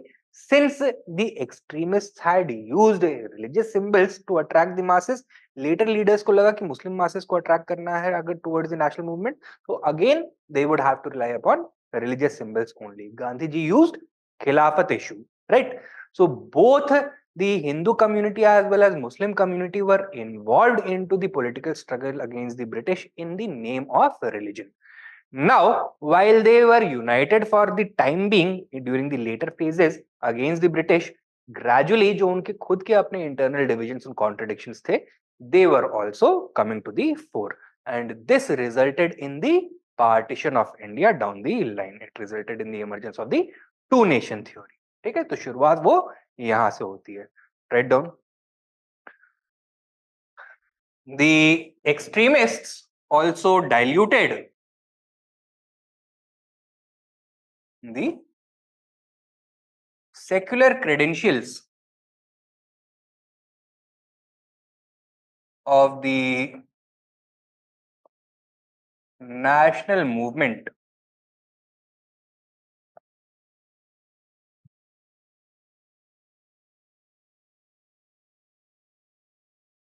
by mobilizing the masses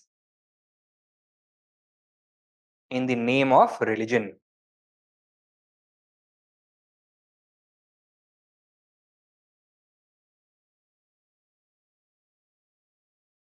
Subpoint. Appeals to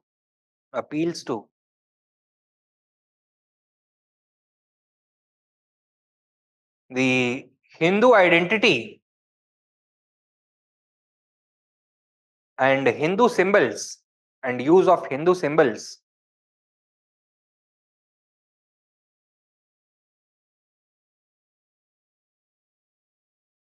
alienated the Muslim masses. Alienated the Muslim masses.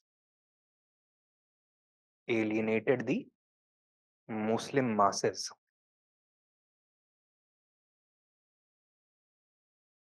Full stop.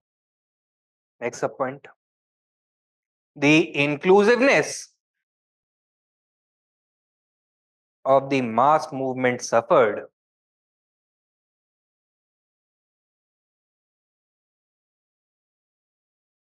and the gap between the two communities further increased. The gap between the two communities further increased.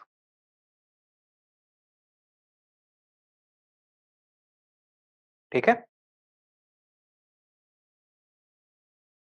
Is this clear? Next subpoint. The element of cultural nationalism,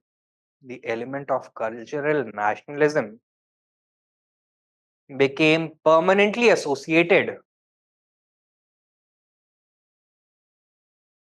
with Indian mass politics.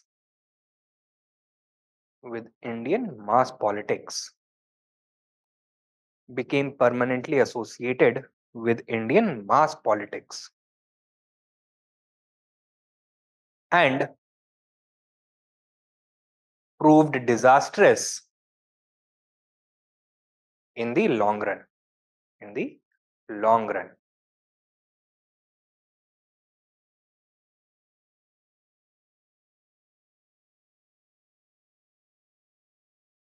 All right.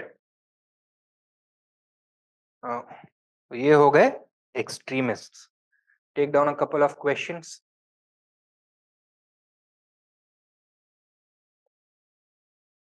The beginning of the 20th century saw the emergence of a new energy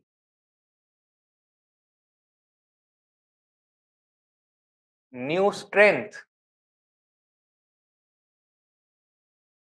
new objectives,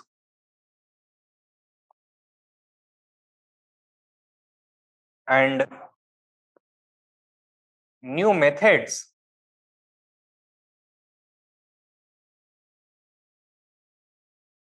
within the national movement.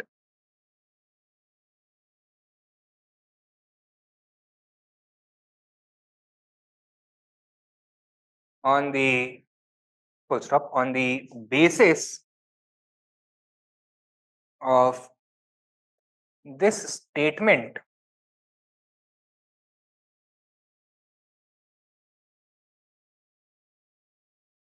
critically evaluate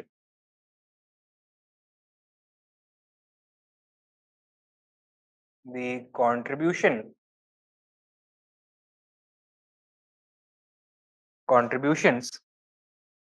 of the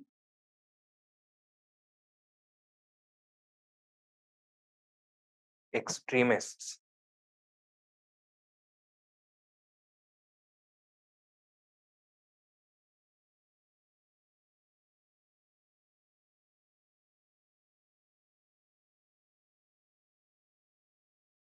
तो वही आपको बताना है कि ये किसके बारे में बात कर रहा है, कि क्या new energy, new strength, new objectives and new methods emerge हुए.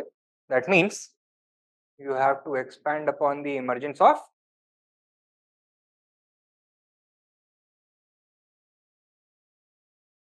extremism within the national movement. And और क्या बात करना है, we have to critically evaluate their achievements and failures, their contributions. ठीक है, तो ये दो काम करने हैं हमको. So first we'll have to give a background of the emergence of extremism, जो factors हैं उनको थोड़ा elaborate करना होगा. Then we have to highlight how it was different as compared to the earlier version of nationalism. And finally तीसरे portion में we'll have to make an assessment of their relative successes and failures. तो तीन portions में आप इसको answer करोगे. क्या क्या factors?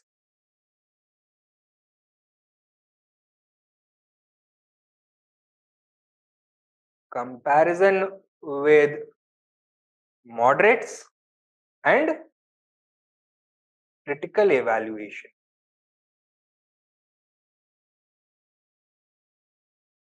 Clear?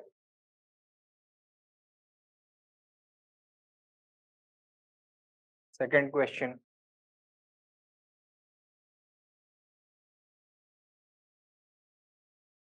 Compare and contrast the extremist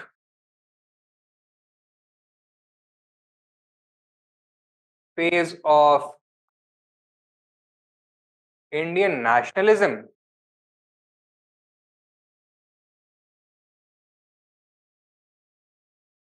to the moderates.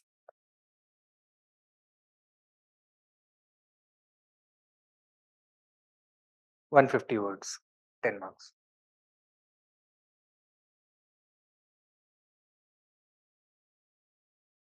So,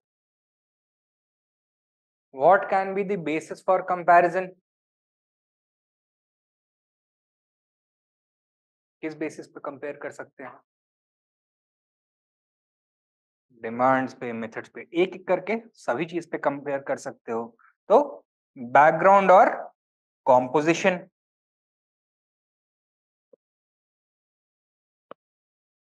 इस क्लास कॉम्पोजिशन. मॉडरेट्स आते थे अपर मिडिल क्लास से, एक्सट्रीमिस्ट आते थे lower middle class.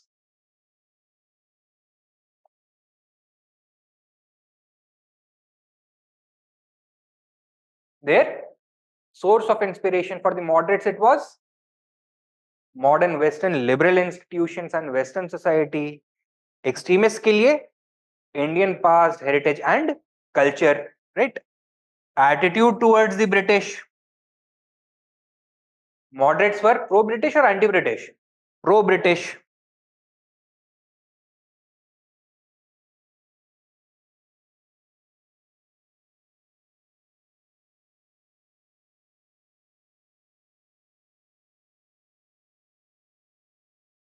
They believed in the British providential mission. The extremists rejected it. They were distinctly anti-British.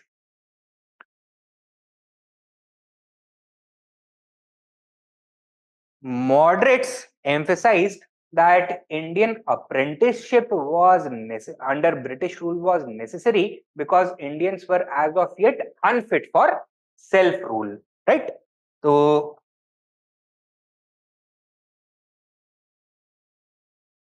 when it comes to judging the ability or readiness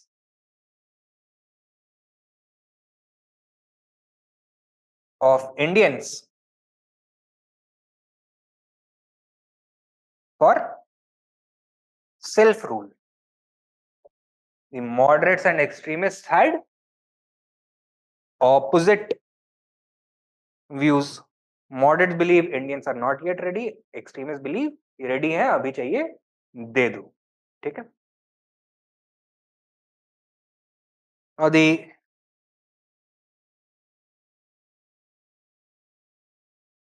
another basis for comparison may be the attitude of these groups towards the British crown, right?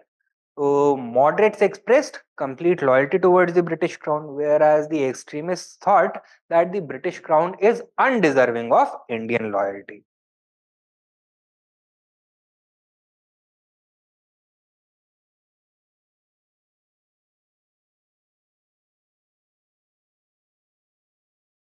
Another can be the attitude of these two groups towards the masses or their opinion regarding mass participation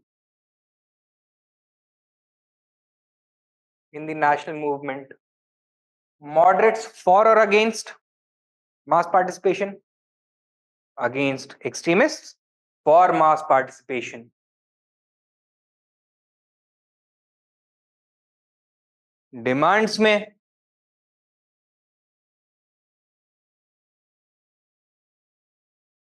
moderates wanted constitutional reforms, minor administrative reforms. Extremists wanted radical reforms, the grant of Swaraj. Methods: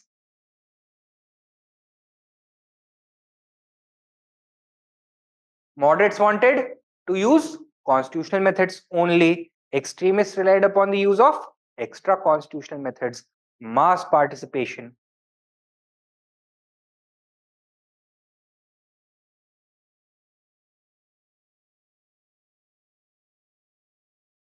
Social attitudes में who were more progressive? Moderates. Extremists displayed a greater degree of conservatism.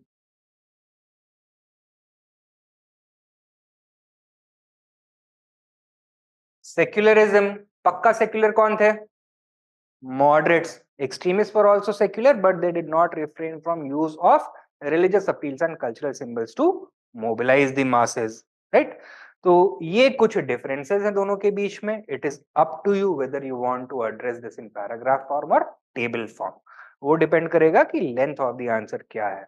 150 words है probably table form में, क्योंकि ये तो केवल dimensions हो गए जिसके बेसिस पे आप कंपैरिजन करोगे. कुछ कुछ आपको दोनों कॉलम्स में लिखना भी पड़ेगा. So space is going to be limited, right? So better to use table form. हो जाएगा, ठीक है. तो ये हो गया the extremist phase. Next we have to talk about the swadeshi movement.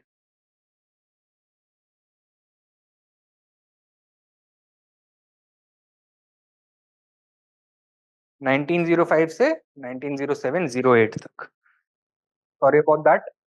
If I'm still audible, can you please let me know, Pratik?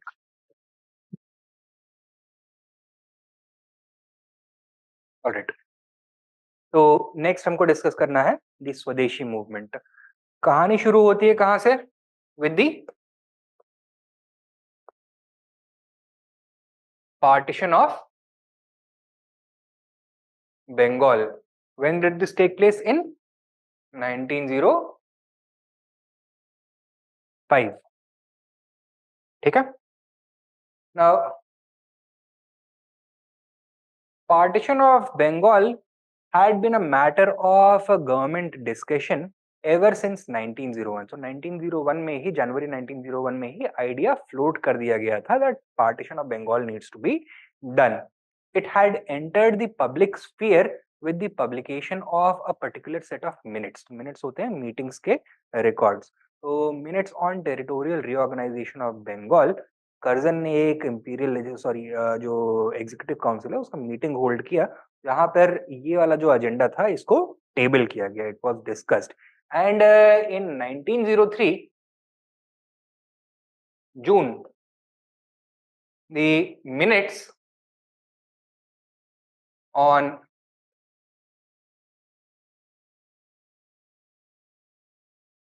territorial reorganization were public. So it became public knowledge that in the near future Bengal is going to be partitioned. ठीक है.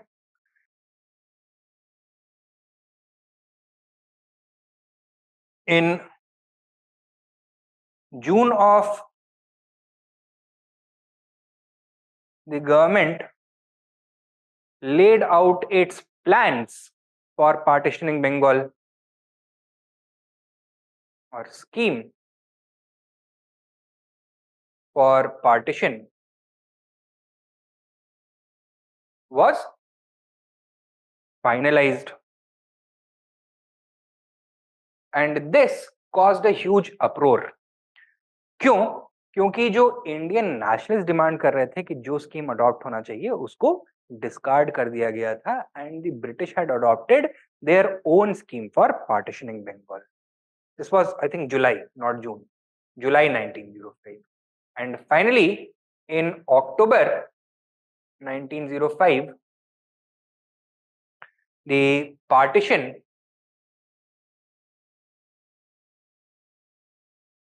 came into effect.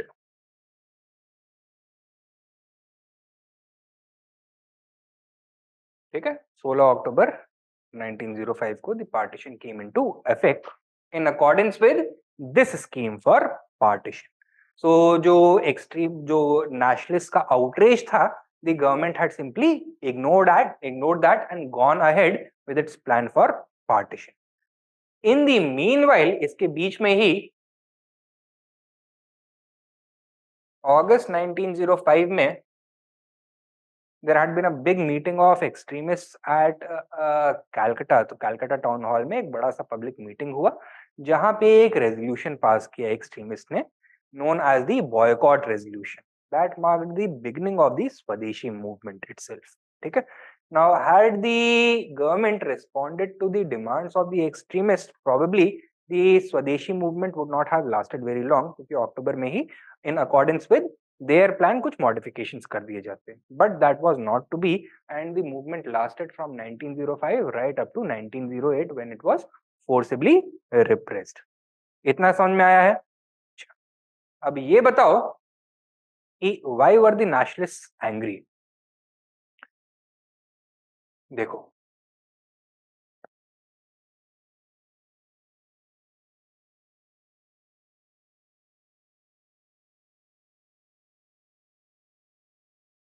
official reasoning given for the partition of Bengal was that it was too large and cumbersome to administer.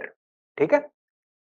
Containing a population of roughly 7.8 crore people, it was the most populous province in the whole of India. It also covered an area that was larger than the whole of Western Europe combined. तो Germany, Spain और France तीनों को combine कर दोगे तो भी उतना area नहीं था जो कि ये कवर करता था. Further, unlike Western Europe, where you have relatively uniform terrain except for the Alps and the Carpathians, यहाँ पे आपको a large variety of terrain मिल जाएगा. तो आपको डेल्टा भी मिल जाएगा, you'll have mountainous regions, तो यानी कि कंचनजंगा, दार्जिलिंग वाला रीजन भी मिल जाएगा. Then you'll have forest regions, तो जहाँ पे heavy forests हैं, where there is very little communication, जहाँ पे tribes रहती हैं, that is the northeastern region of India. All of that was part of the province of Bengal. ठीक है. So official justification was that it was too large for effective governance. And in pursuit of administrative efficiency,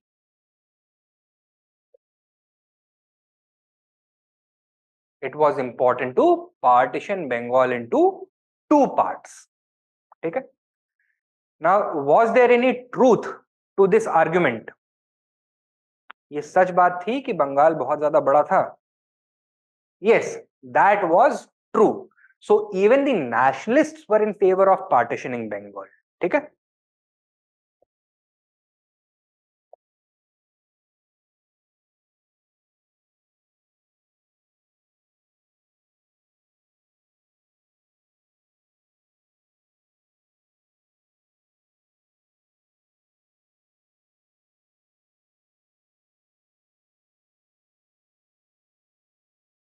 So the nationalists were in favor of partitioning Bengal as well. Clear hai? And ever since the publication of the Minutes on Territorial Reorganization by Curzon in June 1903, the moderate leadership had been in constant contact with the government to see that Bengal is partitioned in a manner that keeps the interests of its people in mind. Okay? So, nationalists or the moderates or nationalists wanted what?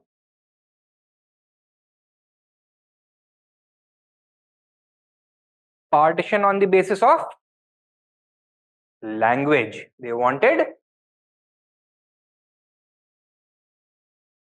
linguistic reorganization.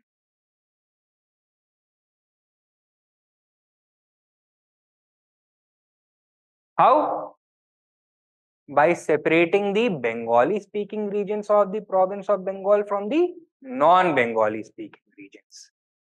Now, Bengal of 1905, undivided Bengal, included not only present day West Bengal, but also the whole of Bangladesh. These constituted the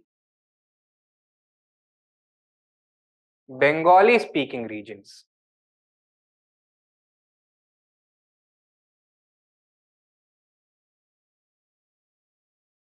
Okay? Apart from that, it also included the whole of undivided Bihar. That is Bihar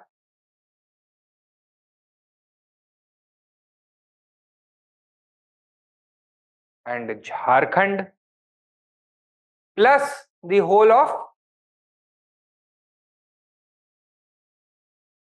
present day Odisha, plus the whole of Northeast India.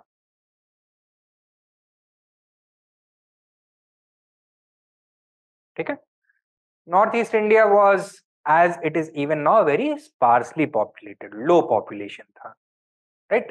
But these constituted the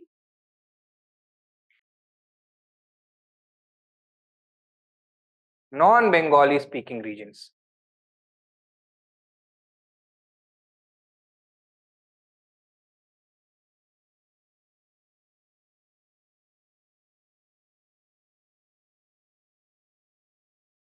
ठीक है?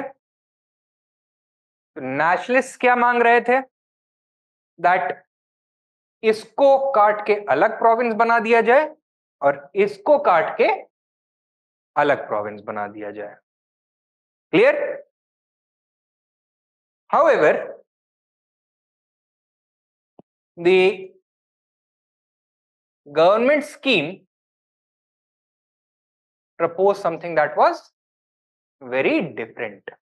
They decided to divide the erstwhile province of Bengal into two provinces. A new province of Bengal with its capital at Calcutta, and the second province of East Bengal and Assam with its capital at Dhaka. The new province of Bengal would consist of West Bengal along with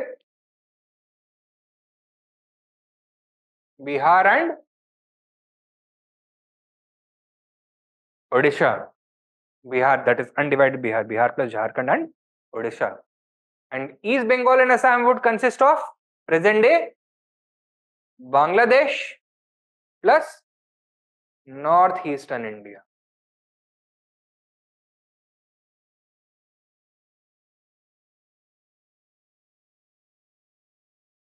Okay. Now, this also reveals a very sinister design behind the way in which the government had partitioned Bengal. It revealed the true intentions.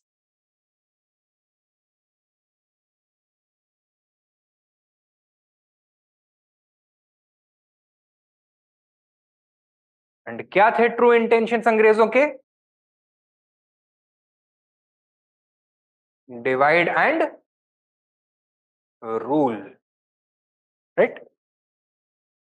Now, the British realized that Bengal is the nerve center of Indian nationalism. जितने भी prominent leaders थे वो वहीं से आए थे, और ये नहीं कि present generation वहाँ का था, historically भी वहीं से आ रहे थे.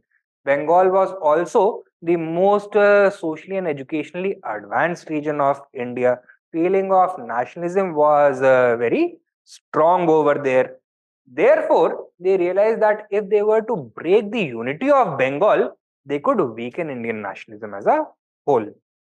As a result, instead of preserving the linguistic contiguity of Bengal, they decided to divide Bengal on the basis of religion. The new province of East Bengal and Assam would be a Muslim majority province, while the new province of Bengal would be a Hindu majority province.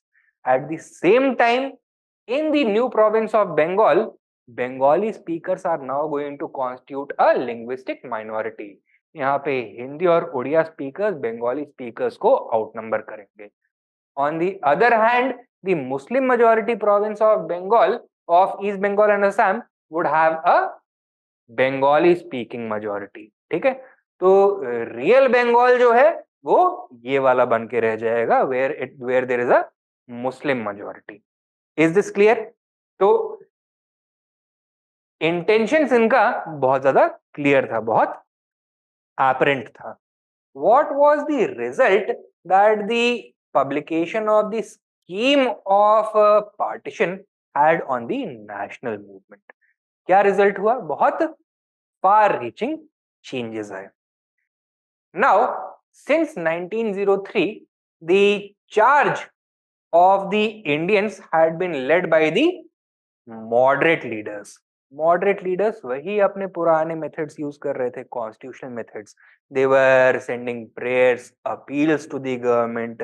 They were writing newspaper articles, holding public meetings, and trying to cultivate a public opinion in India as well as Britain in favor of linguistic reorganization of Bengal.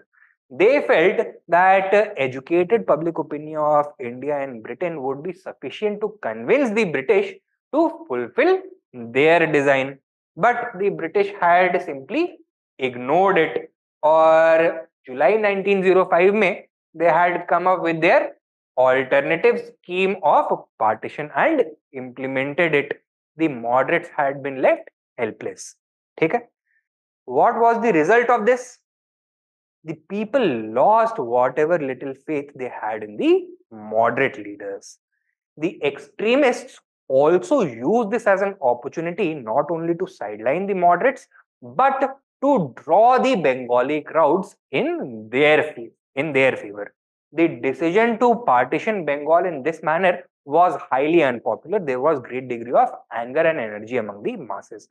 The extremists realized this, that it was an opportunity to permanently shift the discourse within the national movement, to wrest control of the national movement permanently from the moderate leadership.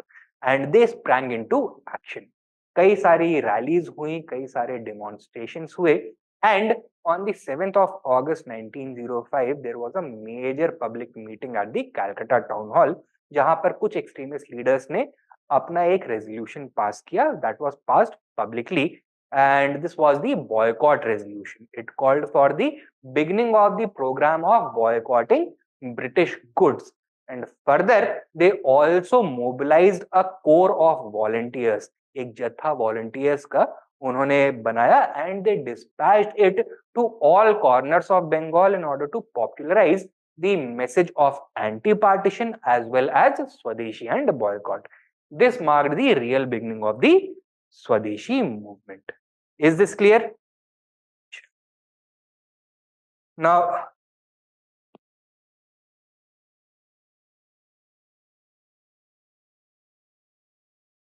methods क्या use हुए during the Swadeshi movement? First of all,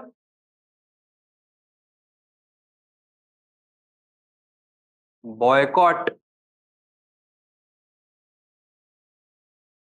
किसका?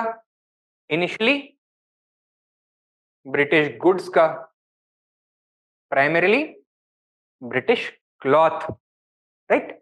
Now, the extremists organized the public burning of British cloth. They also began a program wherein pickets were organized of shops selling foreign goods. A program was started wherein priests would not solemnize marriages, would not conduct officiate marriages where some foreign goods were being exchanged. Washermen also stopped washing foreign cloth, etc. इस तरह का movement शुरू हुआ. That was highly successful at the practical level, क्योंकि इसको करना बहुत simple था, आसान था. Masses could be mobilized. Following this, some extremists also gave the call for boycott of British institutions such as law courts, such as legislative councils, such as elections, such as government bodies, and even government service. So an element of non-cooperation.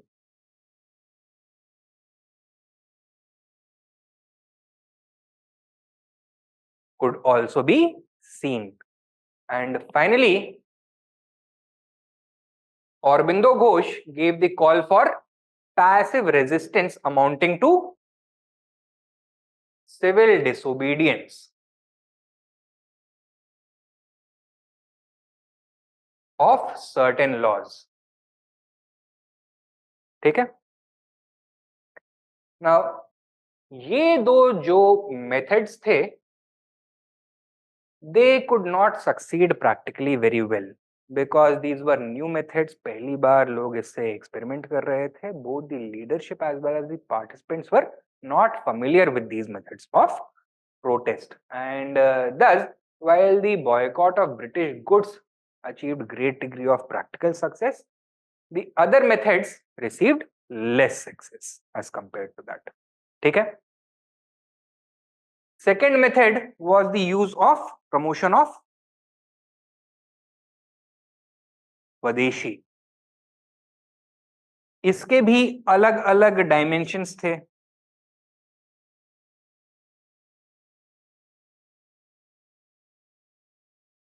Economically, the method of Swadeshi stood for the promotion of Indian goods and industries as opposed to British goods. They stood for the use of Indian Swadeshi products ranging from cloth to glass to matchsticks to paper, etc.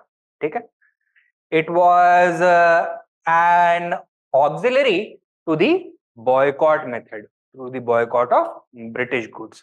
It had the twin purpose of not only harming the British interests but also helping the native industries.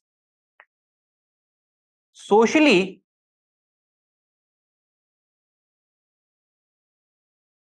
Swadeshi stood for the creed of Atma Shakti, that is self-determination and self-help.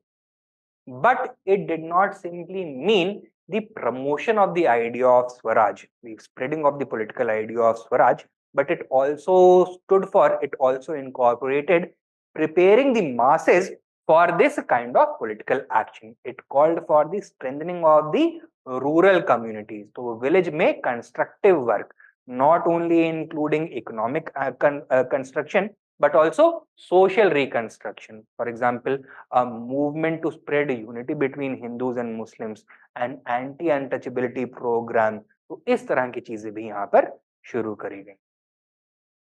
And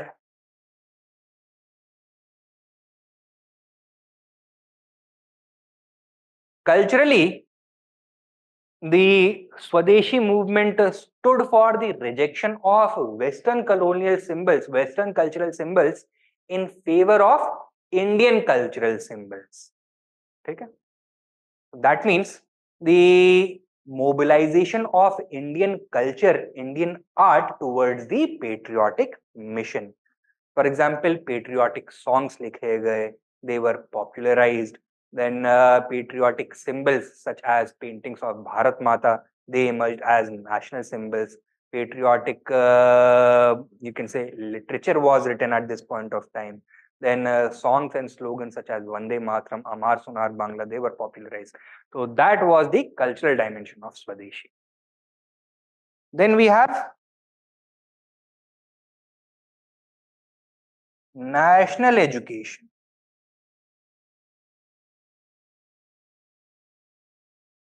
Now, as you can expect, it was very difficult for students to participate in any anti-colonial movement because the entire educational machinery was being controlled by the British. Therefore, in order to provide an alternative to patriotically minded students to British institutions, some national schools had to be set up as well. Secondly, national education was considered to be an essential tool to decolonize the minds of young Indians. Okay? And as a result, एक पूरा नया scheme of national education introduce किया गया. National schools and colleges were introduced, national curriculum was introduced, and teachers who had a nationalistic bent of mind were given ideological training which they could then impart to the common students. Okay? So these were the methods that were employed. Apart from this, volunteer organizations or samitis were organized to carry the message of Swaraj and Swadeshi, to train the people in the methods of boycott and Swadeshi. A corps of volunteers was created and dispatched to the interiors of Bengal for national service, for patriotic service. Okay? So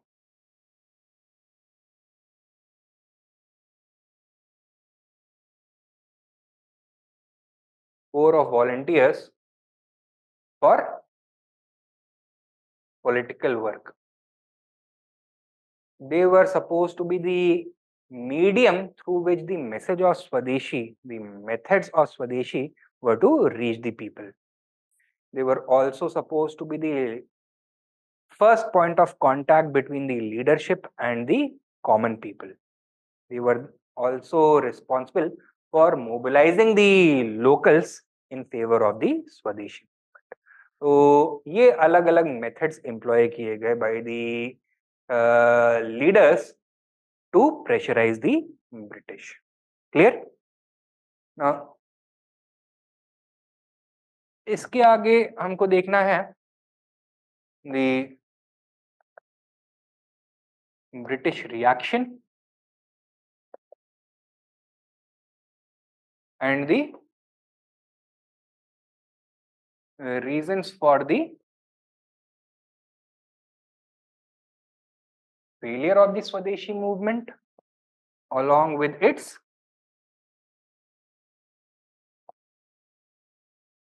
significance. So these we are going to do in our next class. Monday को जो class होगा उसमें होगा.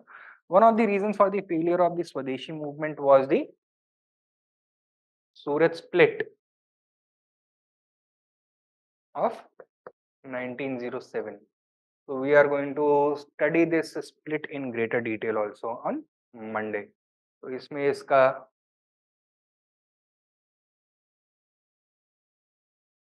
background and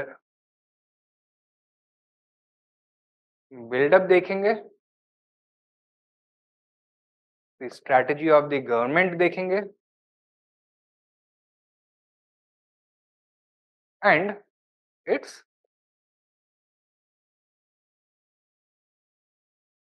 significance देखेंगे. ठीक है, तो ये सारी चीजें हम अपनी नेक्स्ट क्लास में कवर करेंगे. आई होप जो अभी तक हमने कवर किया है ये समझ में आया है. नोट्स आप लोगों को मिल गए होंगे, पढ़ा है वो, तो go back home once again revise it. मैं जानबूझ करके इसको लिखवा इसलिए नहीं रहा हूँ क्योंकि that would take a lot of unnecessary time. समझ लीजिए, नोट्स में से ही आपको जितना राइटिंग मटेरियल है वो मिल जाएगा. ठीक है, चलिए then, if there are no doubts shall I end this session.